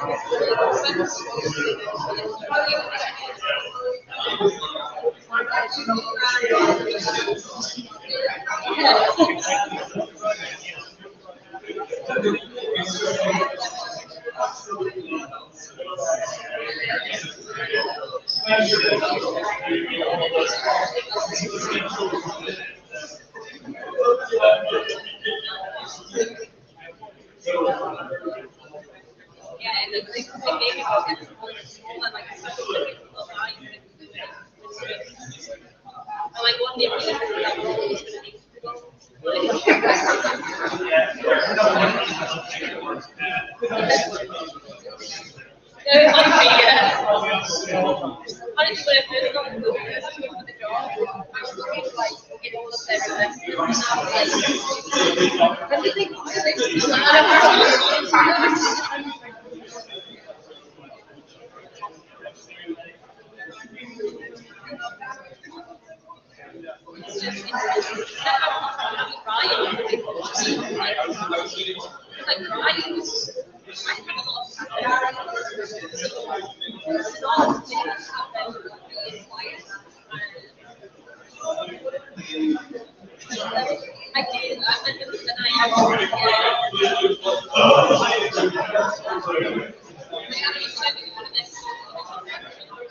I didn't realize that my parents were my kids, and I was just trying to feeling right. And one of them went, like, got somewhere, came back, and I was like, you guys are right. Like, you just feel like the mother should just be like, and I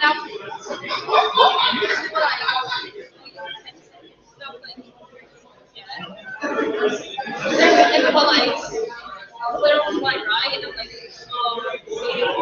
get it, like, why I'm not going to make it okay, like, so it's for you guys. Because already I was struggling, but I actually went into the video, like, team to be interested, and I was like,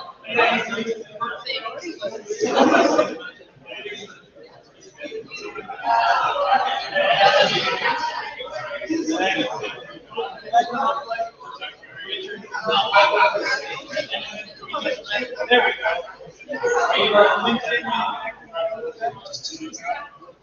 Can I get my fancy, do you know what's really sad is actually someone about 30 years, my senior showed me how to use the QR code. Yeah, I'm using the song. Yeah, no, I totally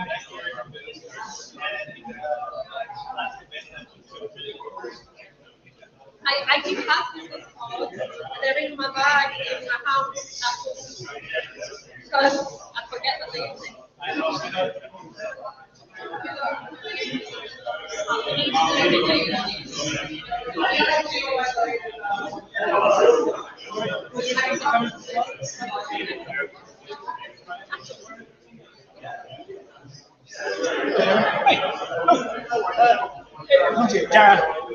I used to work with Jim, remember I told you? Yes. Years ago, yeah. Yeah, how are you? Grand, yeah. I'm here to come back to games again. Lecture in Queens. Okay. I'm bringing games Queens back. Okay. Yes. Sorry. You. Sorry. Yeah. They also have games Queens back. Yeah, sure. They're bringing the game South Coast like you did. Okay. That's coming back as well. But this one's the Queens, it's last year. I was hoping to talk to people like yourself. Maybe drinking shops. Or like, say what was food like on the coast. Like the food house.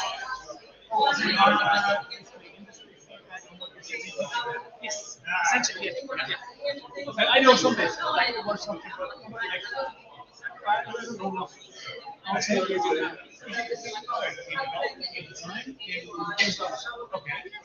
Technology, sorry. Technology. So using them more like yeah, that's my side. Well, like, okay, my side's programming, and the other guy, Charlie, he's like the art side.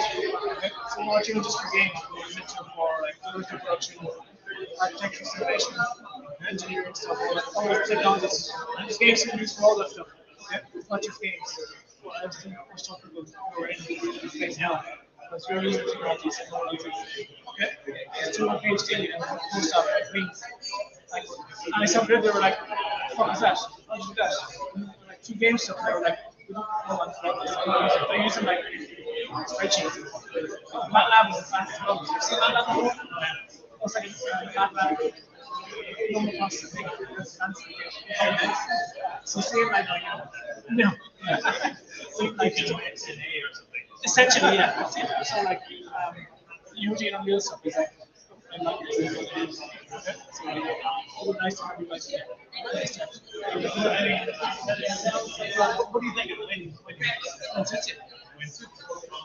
You're busy. Yeah. Okay. Next 2 weeks, we're leading up to develop that senior. By the way, the course is on to next year. Which one going on now? Try to get some updated. Okay. November? If you're in the 30th, I know the squad. I don't know. I do my email or LinkedIn.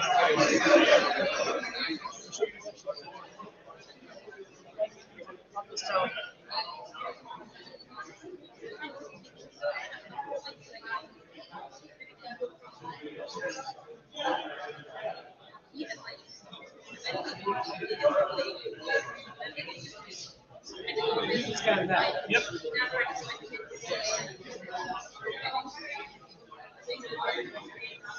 We have a thing on the 30th for like module development. So if you personally can't make it, anyone from Taipei can be there. Yeah, like I'm wondering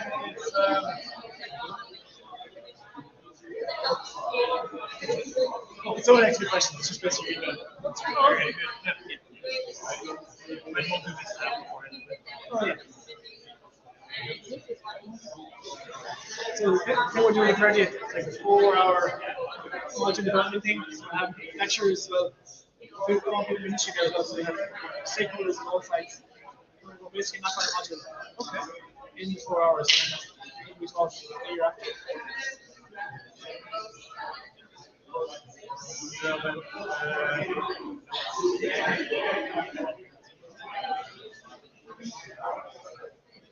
I don't know what I signed up for. It's all right. Like I said, you need stuff on. I know we can see it with the mouse. Okay, it's not. It's fun as well. It is more like oh yeah, hands-on. Same as Jim was. Yeah. It's like what Gary, Gary was saying. It's like you cry a little bit. You like to get your hands dirty, but they can't anymore.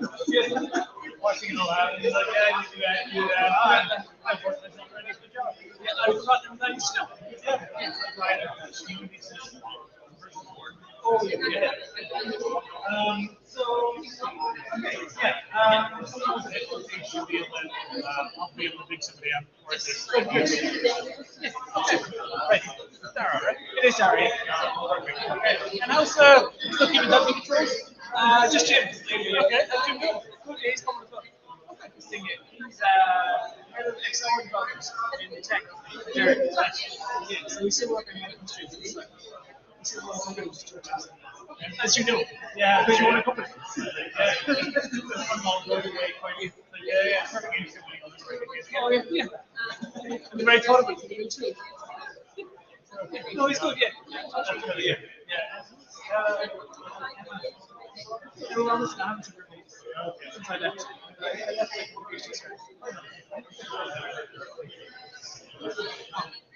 If this comes to, if I get it back to me, like, yeah, I think so. No, it's 3 years ago. When I think we're getting out of P6 or 7, I and that was their final year. Like basically you do Mary Poppins or Annie or whatever, a bunch of kids together, and I'm like, this is the school play, and they're like, you're on the PGA, you've been here long enough, why are you taking? I trust you. So and part of that was borrowing stuff. And Emma's like, I've got one, you can use it, you can borrow it. And moved house twice. Oh, I see that. Where it is. Everyone's getting back to that. They never make it up that way. Oh. Right, thank you. Okay. Let's see you again. Yeah, you see again. Yeah,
go.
You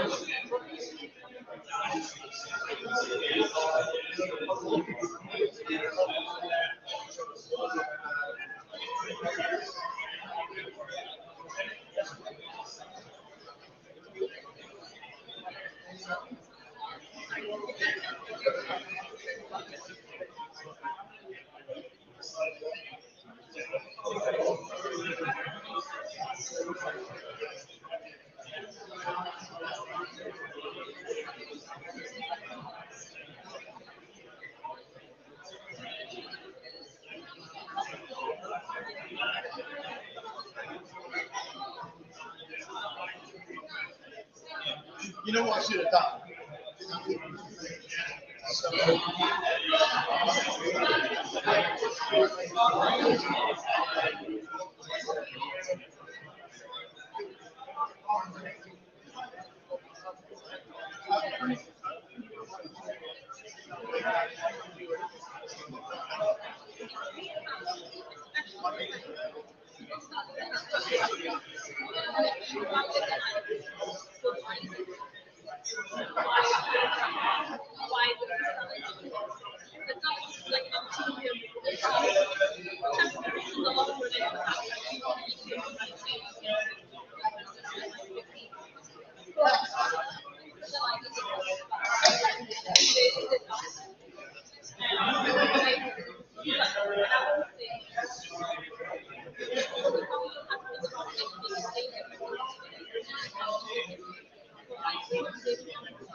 Okay, folks, if you want to grab a seat, we'll start off again in 1 minute.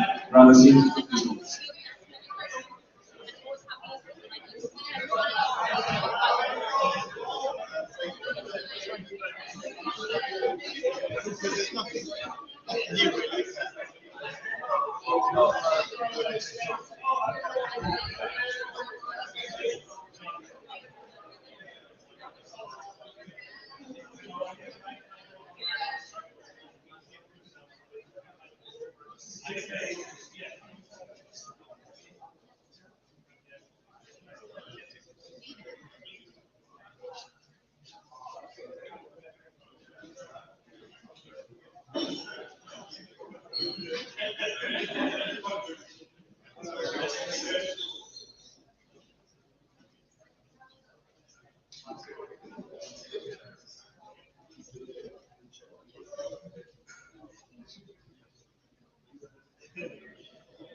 Okay, welcome back. So sadly, we are on to our final speaker of today. Happily, he's an amazing speaker. He's toured around with us all this week. He's moved people to tears, I mean literally, in a good way. He's a legend in the industry. Let me tell you a little bit more about him. He's been named one of Games Industry International's top 10 people of the year and 100 top influencers in the British games industry. Developed 25 people that changed games, one of MCE Britlist's 100, and he received the Developed Publishing Hero Award for his team's role in opening PlayStation up to developers and for commissioning games like No Man's Sky, Hellblade, The Persistence, Velocity 2X, Hotline Miami, Rogue Legacy, and over 100 others. His strategic content initiative at PlayStation helped to establish countless developer and publisher success stories. I think it's been a great honour having him on this tour. I think it's fantastic that he's come over to Belfast. Please give this man a very warm welcome. This is Mr. Shahid Ahmad.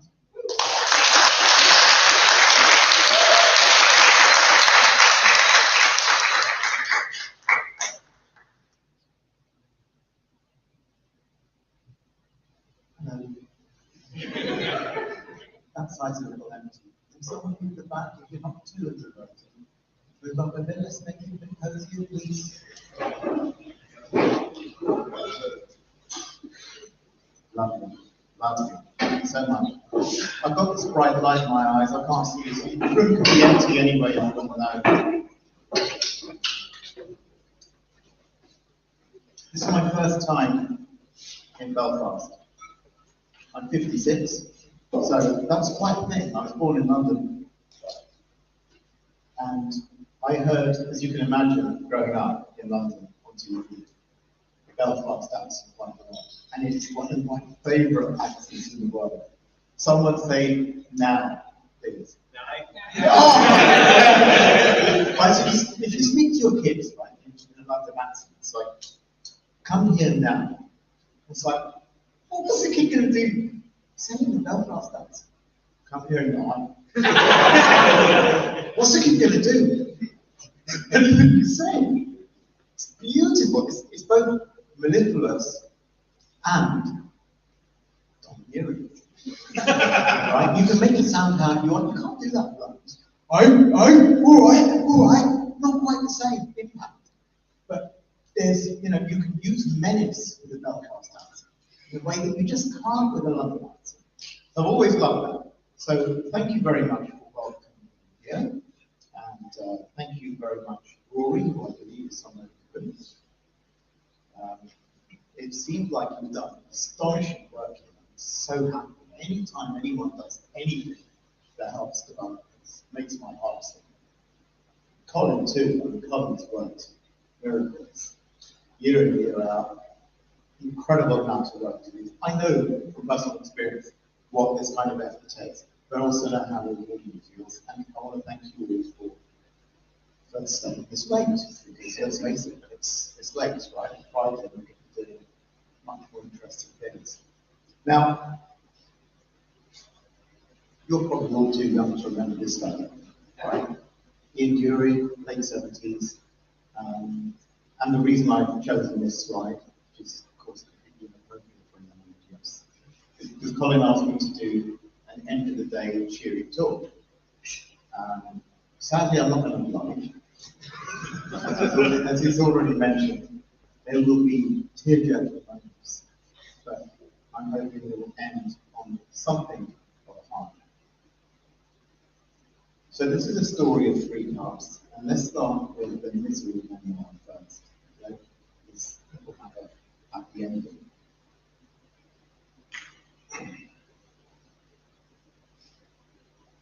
Does anyone recognize this fossil? Good, good. You win first prize. Come on, you've got the prizes. Excellent, excellent. Right, so I had an awful childhood. By the way, my aim tonight is to get through the whole of the talk without swearing once. If that happens, it will be a world first. Never done it before. The most rude word I'm allowed to use is crap. If anyone hears me use the rude word crap, the first person stands up and yells something obscene, politically obscene. We get, I'm not listening. What shall I do? 20 quid? Bottle of wine. Bottle of wine is worth 50 quid, isn't it? Yeah. So, I had an awful childhood. I was racially bullied, I was beaten by bullies at school, bullies at home. I was beaten by extended family. I was a type 1 diabetic, still am, of course, because it's the gift that keeps on giving. I was an asthmatic. I was in A&E, close to death on more occasions than I can count. We were dirt poor, and on top of that, my grandparents were divorced from a very young age. You can tell I'm brown, right? And it's enough to make that abundantly clear. And in those days, divorce was quite rare. We're talking about the early 70s.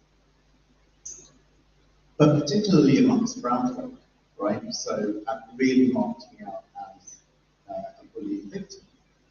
Very difficult.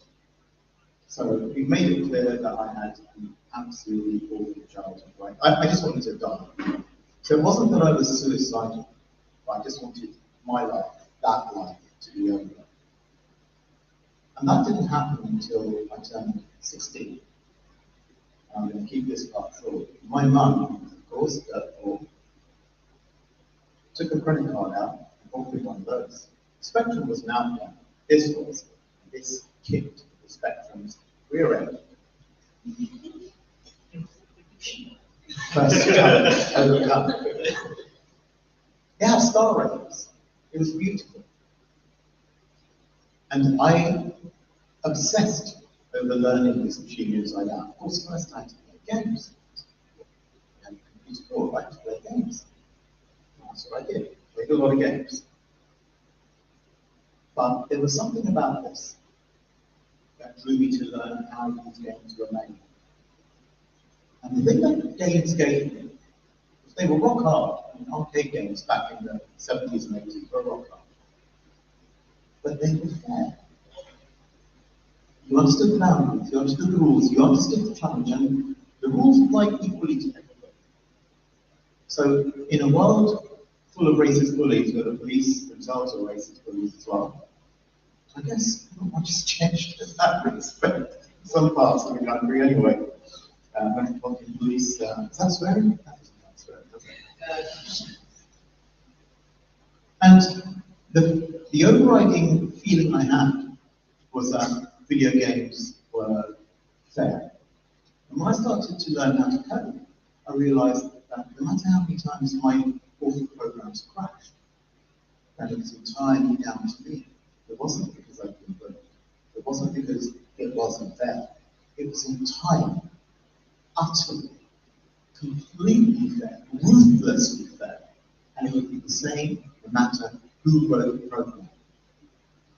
Which is what inspired the title of my ethics framework. If you haven't read it, you really must. Called Code is Just. I didn't need that tonight, but I do it all the time, what can I say? Now, my dad wasn't happy because, of course, he started with bad in my studies. School was crap. That's crap.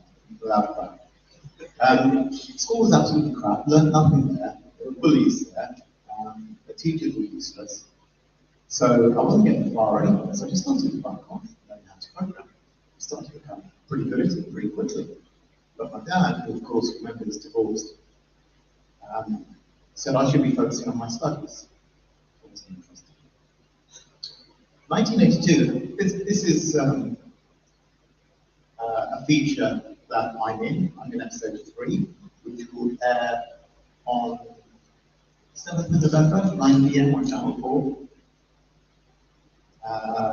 1982 was a different planet, basically, not just a different time. Polaroid cameras weren't ironically cool. They were cool. Computers weren't around. You didn't see them in offices. You didn't see them in homes. They just weren't a thing. Imagine walking into an office today and seeing not a single computer anywhere. That's 1982. We've got phones. Never mind smartphones weren't a thing. It's really funny. You watch TV from that period, and there are entire plot lines around people not being able to use call box release out of order. You have to run somewhere else to find the really urgent call. And all the time your mind is screaming, just grab your mobile! And of course there were no mobiles. So all those plot lines are completely pointless now. CD players weren't a thing, never mind streaming. And of course the World Wide Web was not a thing. We used libraries. Of course, you can't find libraries anymore, sadly. That's the last bit of politics I really want to say. We do too much politics, I think. But around the end, isn't that great? Yeah, it's transformed my life. I suddenly feel so wonderful. GPS, certainly consumer GPS was not there. And phones are not quite that ugly when I was a kid, but not too far off either. They had those dialing things. But you didn't even have caller ID. Caller ID was when you actually rang 14791. And some operator voice you told me the last person was called. You probably still do that actually, so I don't use landline anymore. Then I've used mine in a decade. And of course, flat screen TVs weren't a thing. Satellite TV wasn't a thing, cable TV wasn't a thing, even nighttime TV wasn't a thing. So when I say that 1982 was a different planet, I mean it's utterly unrecognizable to us today. And so, I didn't care about any of that, because I had an Atari 400, which was a piece of the future in my bedroom. My dad called my mum in Punjabi and he would say, he's just making monkeys dance on the screen. That was his kind of judgment of my use of time, because he thought I was wasting my life. He actually thought that I was so smart that I could win the Nobel Prize. Should have sent me to that school, didn't I?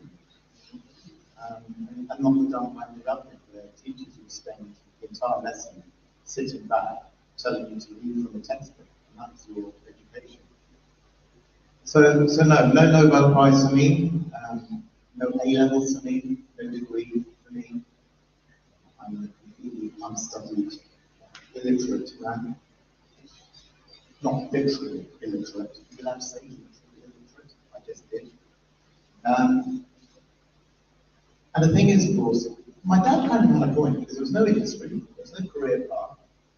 There was no thing called the video games industry, because it was just considered a fad at the time. And the reason I was doing it was because of this feeling that programming was the most powerful creative medium in the history of humanity.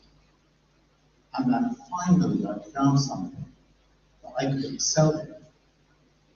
And that was utterly indifferent to my skin color, to my financial status, to my health. I was in love. Maybe it was frivolous, but I was never, ever going to give it up. Yes, you just got quick rolls, 5 minutes old.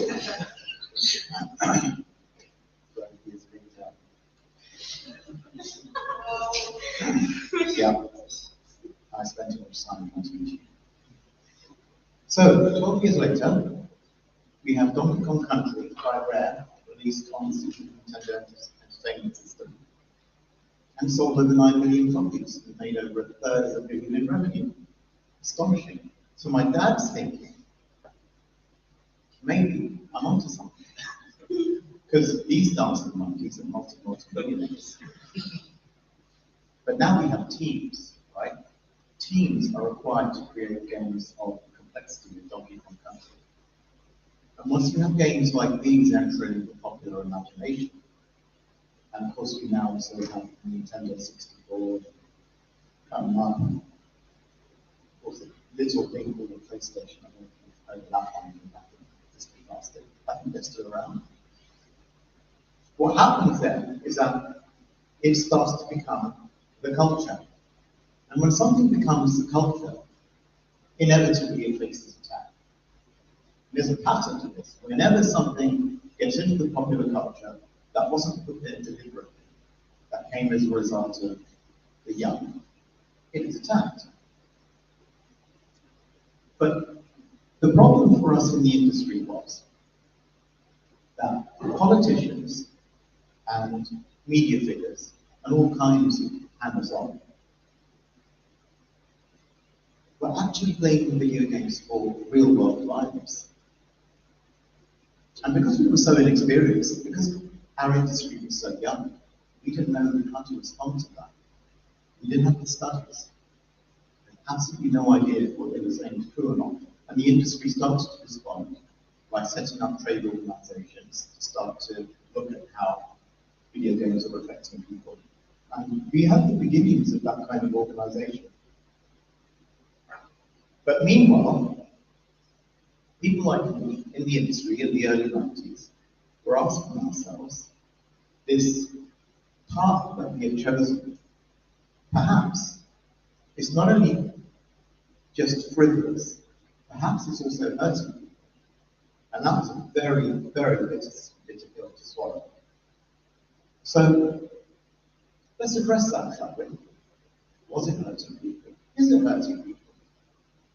And for me to do that, I'm going to take you backwards in the journey through time. We'll start with everyone's favorite destroyer of youth, TikTok. Is TikTok bad for kids? Is it destroying their attention spans? What do you think? Is TikTok destroying our attention spans? There's no right or wrong answer, by the way. What do you think? Show of hands. Yes, it's destroying our attention spans. No, it's not destroying our attention spans. Okay, I'm going to argue for the minority. I don't think TikTok is destroying our attention spans. I think that TikTok and other media skills are just a case of technology that's outpaced our human evolution. We've reached that point in human evolution where what we're creating is so powerful that it is, with the right program, able to have past the brain that other code cannot reach. So just give that's it. I would have a very essential you can get that. But call it what you will. Maybe we're all enough for me. I can make that. You remember my Canam story? Always the best one. So I don't think it's destroying the kids' attention spans at all. I think it's one of the greatest things that's ever happened in just about every other form of technology.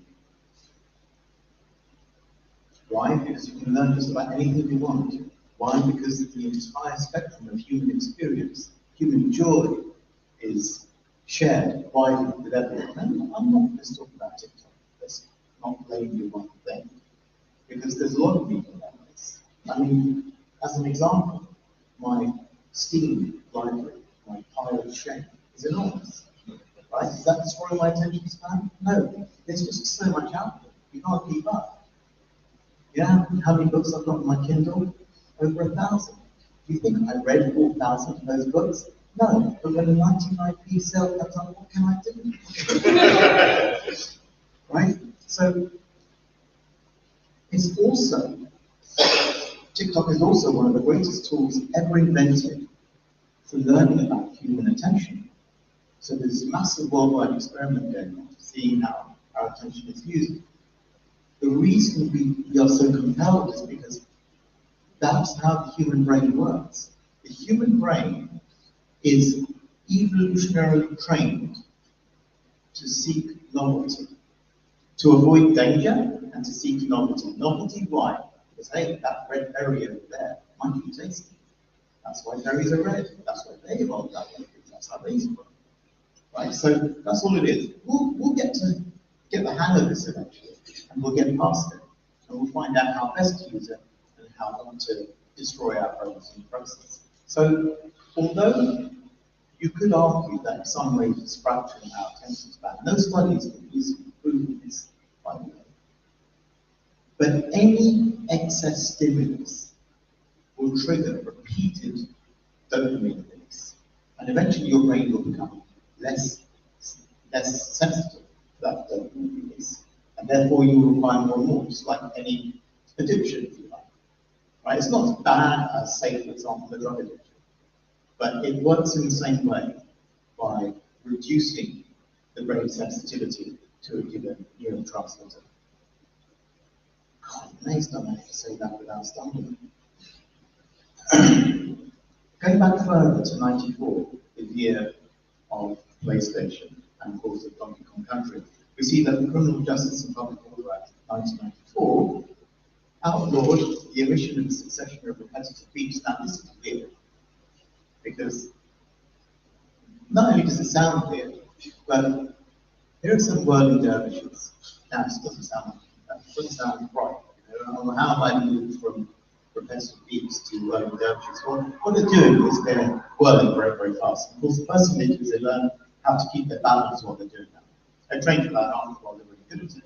Same way that ballet dancer learns to pirouette, for example. What are they doing? They're spinning in order to achieve a state of trance. What do you think that legislation is? First time I've gone back a slide. That legislation was to stop trance music parties. Right?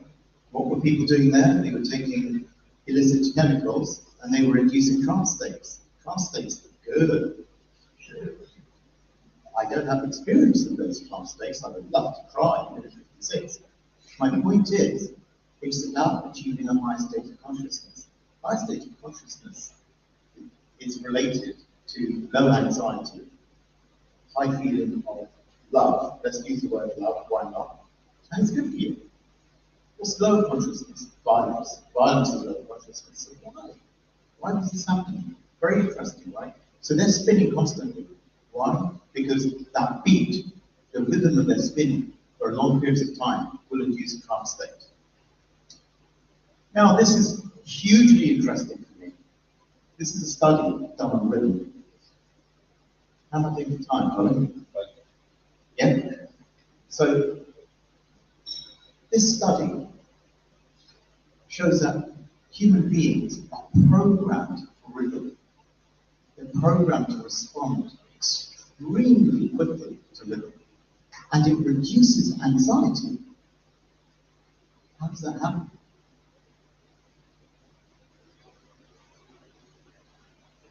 That's right. The mother's heartbeat. The only time you don't have to fight for survival is when you're in the womb. What you're hearing all the time, all of your material needs are being met, totally fulfilled. Constant, pounding, heartbeat, rhythmic. And so your brain, from before birth, is acutely attuned to rhythm. And that rhythm gives you a feeling of safety. Isn't that incredible? This is why we like music. This is why we need the 4 to the floor. We need it. It reduces anxiety. Also in 94, Doom, people were blaming this for violence. And of course it looks primitive now, but back then, this was shockingly realistic compared to older standards. The reason I single out Doom, or rather others singled out Doom, was because the shooters at Columbine talked about Doom. Of course, they also talked about many other things, but because video games were new, they blamed video games. Heavy metal was called satanic. Some of you might remember that many years ago, there were ludicrous rumors of people playing trance backwards and hearing satanic messages in code. I mean, look at Ozzy. I mean, seriously, he's gonna going to kind of guide people to Satanism? He can't guide himself back to a bus stop. D&D. I played this for the first time ever this year. Yes, I shouldn't boast about that, should I? We've been in the games industry 40 years. Of course, you need a much better answer than that. He hasn't played D&D. Anyway, so I gave it on paper, and I really enjoyed it. It was a laugh. Really enjoyed it. Played it for a few sessions, actually.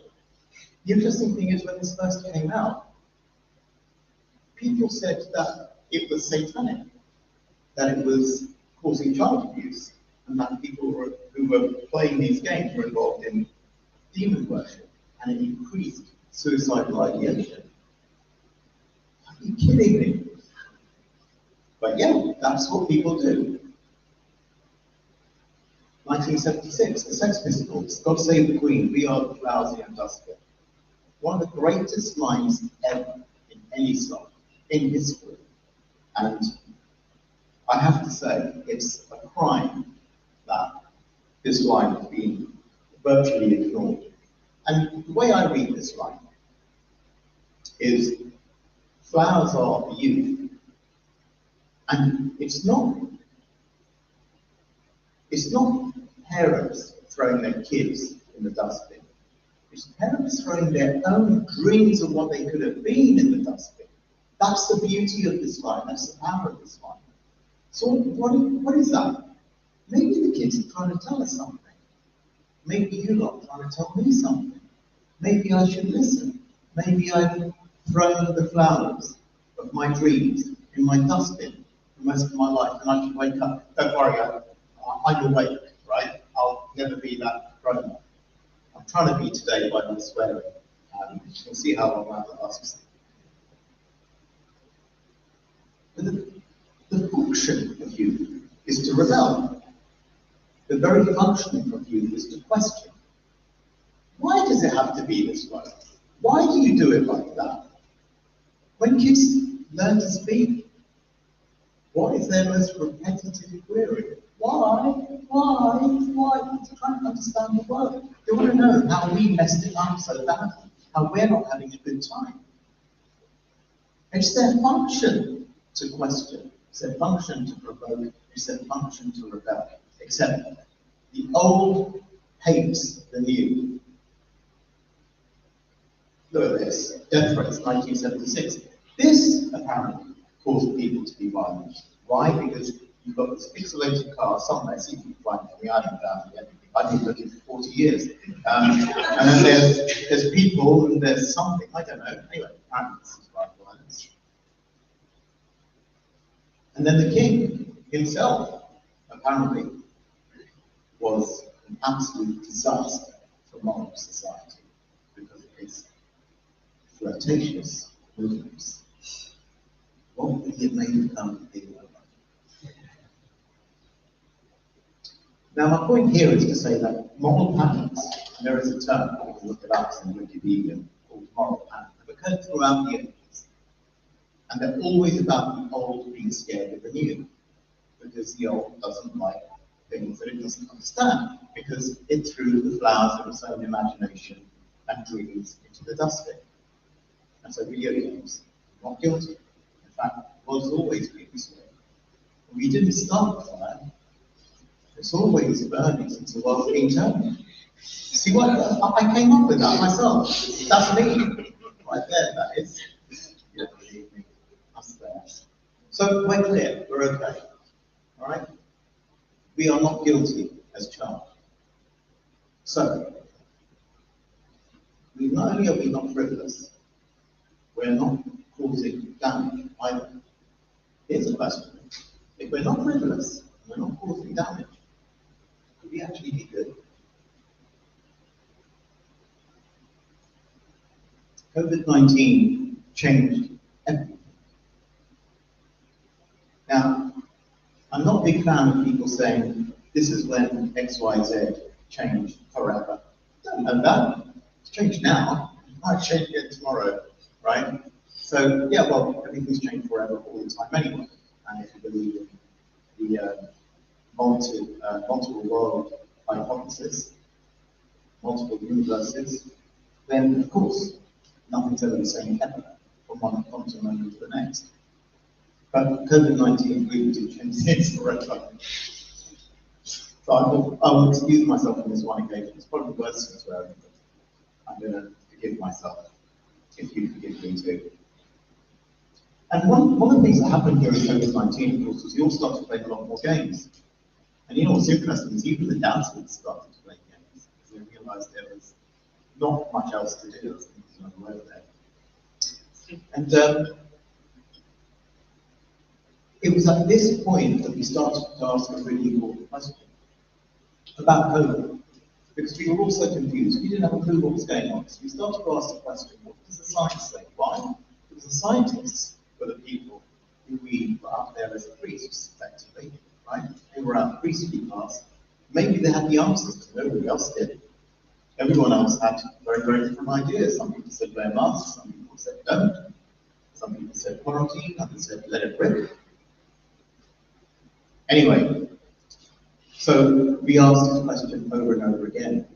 And in the video games industry, we also started to ask this question. What does the science say about video games? Because you see, here's the thing. Despite the repeated attempts of these politicians and media figures trying to destroy us using science, never has there been a causal connection established between video game violence and real world violence. But here's where it gets interesting. Not only have these tests, have these studies, have these meta-studies found no causal connection to harm, they've actually found causal connection to benefit. Yeah, gets interesting, right? So let's talk about a few of these studies, because there are thousands. And of course, the meta-studies are going present still. In a recent study, 2014, it's found that smokers can massively reduce their cravings by playing a co-op puzzle game, because the reward centers for nicotine are the same reward centers that get triggered when you play a cooperative two-player game with puzzle elements. How crazy! I found that shocking. So here's the thing: not only are video games not bad habits, they help you break bad habits. This was an incredibly powerful study. The University of Washington Harvard v. Burn Center. It found that patients undergoing treatment for severe burns could ignore their pain 92% of the time while playing Snowworld in VR. 92%. There is no drug in the world that has that effect, but a video game does. And as amazingly, afterwards they felt 50% total pain reduction. And one of the reasons why we think this might be happening is because the visual centers are being stimulated, which distracts us from what's going on. And this has been established time and time again, particularly in the Oxford study, which you're probably very familiar with now, that showed that people exposed to traumatic images, if they then immediately played Tetris, their flashbacks to the traumatic images were reduced by up to 50%. It's the most effective PTSD treatment that we know of. It's absolutely stunning. They experienced half the flashbacks in the control group. This is stunning. One of my favorite studies, kids, who are just about, what's more heartbreaking than a kid going into an operating theatre? What would you do to reduce their anxiety when they're being administered anesthetic? Oh, give them a Switch, of course, or a Steam Deck. Give them a Switch. Steam Deck is probably melted or something. Yeah, don't want that. I love the Steam Deck, thank you very much. But playing a handheld game dropped their anxiety levels to 0 if they're in the control group. And afterwards, they needed half the minutes in the control group. And it's just stunning. Can you imagine? If you go into an operation with a child and you have no anxiety, what do you think the outcome, what do you think the prognosis of that patient is going to be compared to the patient that went in feeling tremendous anxiety? Absolutely miraculous stuff. I like this quote simply because it's a layperson's shortcut to the kind of things that I'm talking about. I don't like this quote because, I mean, she's a popular scientist, right? Brilliant. Don't get me wrong, brilliant. But she's expressing it in layperson's terms. But it's a very useful shortcut to be able to use. You know, I've always believed in the healing power of video games, and the science has confirmed my belief. And it took me 40 years to get to this point. I just wish my father was still alive, so you can see that. Making monkeys dance on the screen can actually heal people. I thought I'd pick a fairly representative family photo. I want to talk about family for a little bit. Pardon me for doing so. So, I've had many periods of depression in my life. Quite normal nowadays, apparently, but people talk about this. For a long time, it was normal. And there's still stigma attached to being able to talk about it freely. But I'm talking about serious depressive episodes, you know, contemplative suicide. I don't think I would ever have done it, but to feel that bad, isn't that bad enough? I think life is not worth living, wanting it to end. I always go back to how I felt before I had the Atari 400. And it's not about ending my life. It's about escaping the life that I've had. And what better way to escape from the life that you have from video games? That's not a prescription, okay? No pun intended. My point is this: I hated my early years of PlayStation. Absolutely hated them. And so I resorted to drugs. And my drug of choice was Call of Duty Modern Warfare. 2 hours a day for 18 months. And when I started playing it, I wanted to stop because I was rubbish at it. And because my PSN handle is Muslim, I'd routinely be called terrorist, happy, bomber, blah, blah, blah. Anyway, I went to PlayStation, they didn't know this. So I spoke to my people and told them what happened. And said, no problem, John, delete those accounts are gone. Sometimes it's really good to abuse power.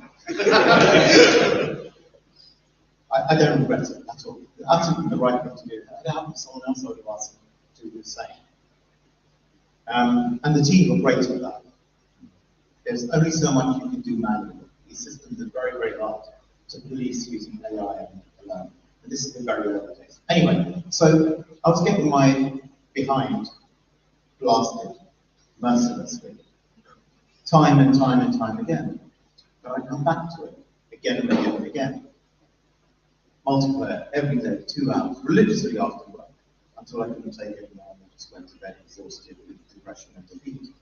But something interesting started to happen. I started to get better. I started to get a lot better. And after about 18 months, finally,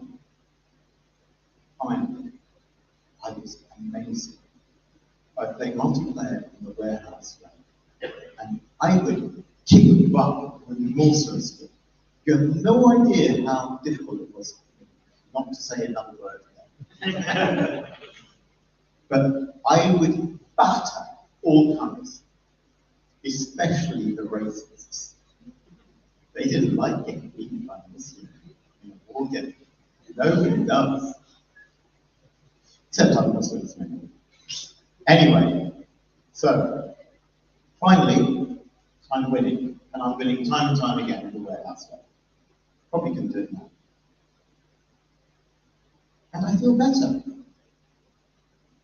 I feel better because 18 months earlier, I was getting my behind handed to me, and I was being called names. I'm still being called names, but now it's back. Can you imagine what that did to my self-esteem? Yeah. I'm like being happy. I just give you 15-year-old dance. Swear. Everyone standing up. Is that loud? Is Arsenal loud? That's right. Arsenal. I think you seem fun. I could have said that. Story number 1. Story number 2. I'd like to talk to you about my eldest. We are talking about the 1990s. Early 1990s. when I was addicted to Super Mario 64. I would play it non-stop, and I would play it in my dreams. I kid you not, one night I woke up. It was 3 in the morning, because I had an idea. I'd seen in my dream how to solve the ice block puzzle. I had to try it out. Went straight to the console. And my eldest woke up, she was about 3 at the time. Sweetest girl ever. And she comes to the living room. Sweet little girl to watch watching play. And I'm trying this, and I keep playing. And I'm getting so angry. Like, I'm in my late 20s, early 30s at this point. So the handle I have on my language is not great, okay? The reins were held very loosely, let's put it that way. And I thought, I can't swear in front of her, but I feel insane rage right now. And I said, I just came out with this. I'm gonna hit you, Mario! Not what I would normally have said. Silence. After 2 or 3 seconds, I hear, right.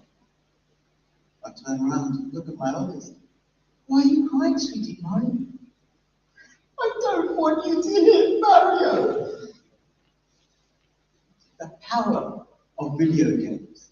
Through watching me play, she developed the most intense attachment to this character. I knew the world had completely changed at that point. Another quick story. I went through one of the most brutal divorces possible to go through. One of the things that got me and my kids through was video games. I'm going to talk about my second child. And one of my favorite songs ever is Mad World by Tears for Fears. But there was a cover version of it on the piano. Does anyone remember that? I can't remember the guy's name. It's beautiful, it takes so. And it was used in Microsoft's advert for the first Xbox and Halo. Who remembers that? Yeah. Wasn't that amazing? God, that advert was amazing. So that stayed with me. But my second daughter loved playing that game. She's about 7, 8 now. What, 2 more minutes? 2 more minutes? I'll wrap up soon. So she loved this game, even though she was quite young. And then all my stuff got stolen. So she's visiting me, right? And part of that bonding, rebonding, is her playing this game. And it's not there anymore. And what I cried about was not the console. Because I was so poor, I got that console for free and I was working the games industry. I cried because she lost her progress again. And that meant everything to her. That's what they took from her. Okay. Third and final family story. My boy was the promise at nursery. He'd walk in, all the kids would go, hi, hi. Okay, say his name. Let's just call my boy Fonz. I don't think he's a real name. Hey Fonz, how's it going? Cool as cool. Leave. Thank you. And he was amazing. He was just such an outwardly confident, bold, happy, strong boy. And then he went to school. We weren't sure about sending him to school, but apparently it was an amazing school where he was beaten, racially bullied, aged 4 years old. In this age, racially bullied. Left with bruises on head, mistress took the racist side and punished my boy. So me and my wife did what any sensible parents should do in that situation. We made huge sacrifices, and we wanted. And we pulled him out of school. That was an amazing time. That felt like voices in my head. That was not good. Anyway, that felt like the ghost of that headmistress. So we pulled him out of school and we started home educating. He was having nightmares. He was twitching involuntarily. He started to wet the bed again. He completely lost all confidence. He was a broken boy from being confident bombs to being utterly broken. going to tell you what pulled him through. His mastery of video games. He started to play video games. We let him. When he was at school, he didn't have time for anything. He'd come in utterly exhausted. He'd fall asleep into his bowl of spaghetti. And of course, he'd been bullied as well, right? Even though he was still trying to be as confident and strong as he could. So we let him play video games. Because I would play and I'd want him to play. And to begin with, he wasn't impressed. And he started to get better. Months passed, got better and better. Suddenly, this boy started to 100% games that I can't even come close to 100%. Can't come close to 20%. Every game we gave him, utterly cleaned up. Started getting more and more into games. His confidence started to grow. He believed in the same justice of this game-created world that I found when I started to code in 1982. He saw that while the outside world might not be just, these video games were, because they treated him fairly. Then he started to play Minecraft. His reading had slowed down. But then I realized how powerful games were. I started to buy him Minecraft books. And because he wanted to get better at Minecraft, he made himself learn to read. Now my boy is strong. He's confident. He's outgoing. He has friends of every age. He has a winning smile, makes people smile. He's an amazing martial artist, the best video games player I've ever seen, and he even makes notes. Now, let's take a breath, shall we, before we move on. There are 2 more slides left. I want to tell you about what I feel like I can do about it. What I can do is work with these guys. That's what I've been doing. Mike Wilson, Brian Douglas, 2 of the most amazing men it's ever been my privilege to know. We set up a company called Deep World TTM, so we believe that gameplay can not only be therapeutic, but perhaps even medicinal. We want to make McGonagall's vision a reality, and we're working on that right now. And I want to say play is not like a form of entertainment. It really isn't. We need it for our development as kids, but we need it when we're grown up too. We don't want to 10x our productivity. All of that stuff needs to go in feed. Not flowers, let's just throw the 10x in the yeah? Because what we need is sleep. What we need is mental health. What we need is to hug each other. What we need is to reach out to our friends and to be reached. We need to play. TikTok's not a problem. It's the fear of not being able to eat meat despite having 3 jobs. That's a problem. Kids are not a problem. New technology is not a problem. They're being fooled. Playing video games, so I hope I've established, is indeed very, very, very good for me. And what makes me feel like there's a reason to be cheerful is that people in this room are going about feeling the world.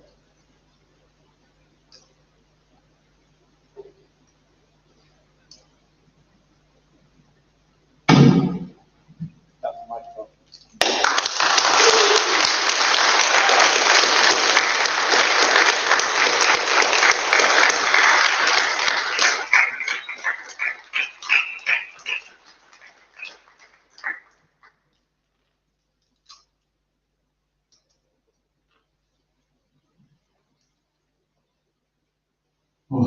Wonderful stuff. Shahid, thank you so much. Thank you so much. We have had an amazing array of speakers all afternoon and all evening.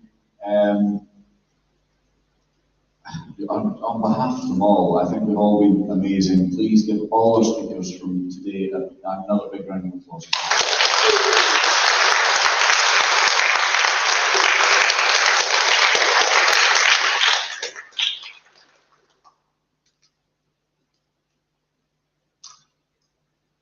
These events wouldn't work if you didn't come out. You know, we get all these publishers coming, but they've come because you're going to be here. So if you didn't come here, publishers wouldn't want to come. This event couldn't happen.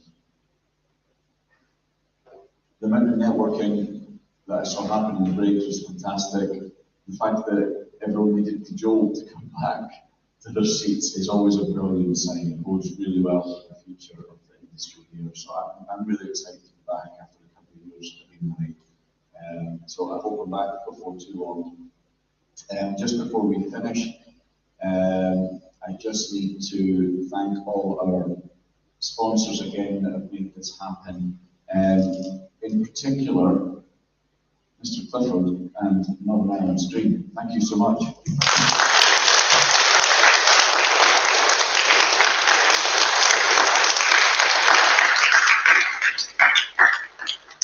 You're making a huge difference. Thank you. Thank you also to Barclays Eagle Labs, Accelbit, Endgame, Pocket-Sized Hands, Glitchers, Firestalk, Hyperliminal Games, Escape Technology, Blazing Griffin, Ninja Kiwi, Sheridan's, Johnston Carmichael, Speech Graphics, and Rivet Games. Please give all of them a hand for making today happen.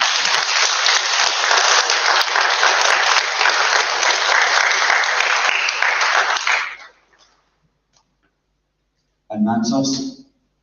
Thank you very much for coming along tonight. I'm looking forward to seeing all the games and technology that everyone's working on, and I hope to be back soon. Thanks very much. Thank you.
Nice to finally meet you. Very different. Cool. Look forward to next week. Yeah, no, they're good fun. Yeah, I can't do them more often than every 6 months, but I can just about survive it. Well, No, yeah, thanks for your help. Nice one. See you soon. We got through without swearing. We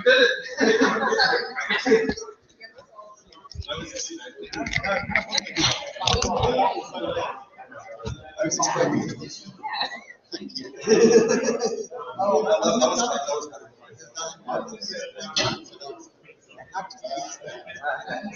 Someone got away saying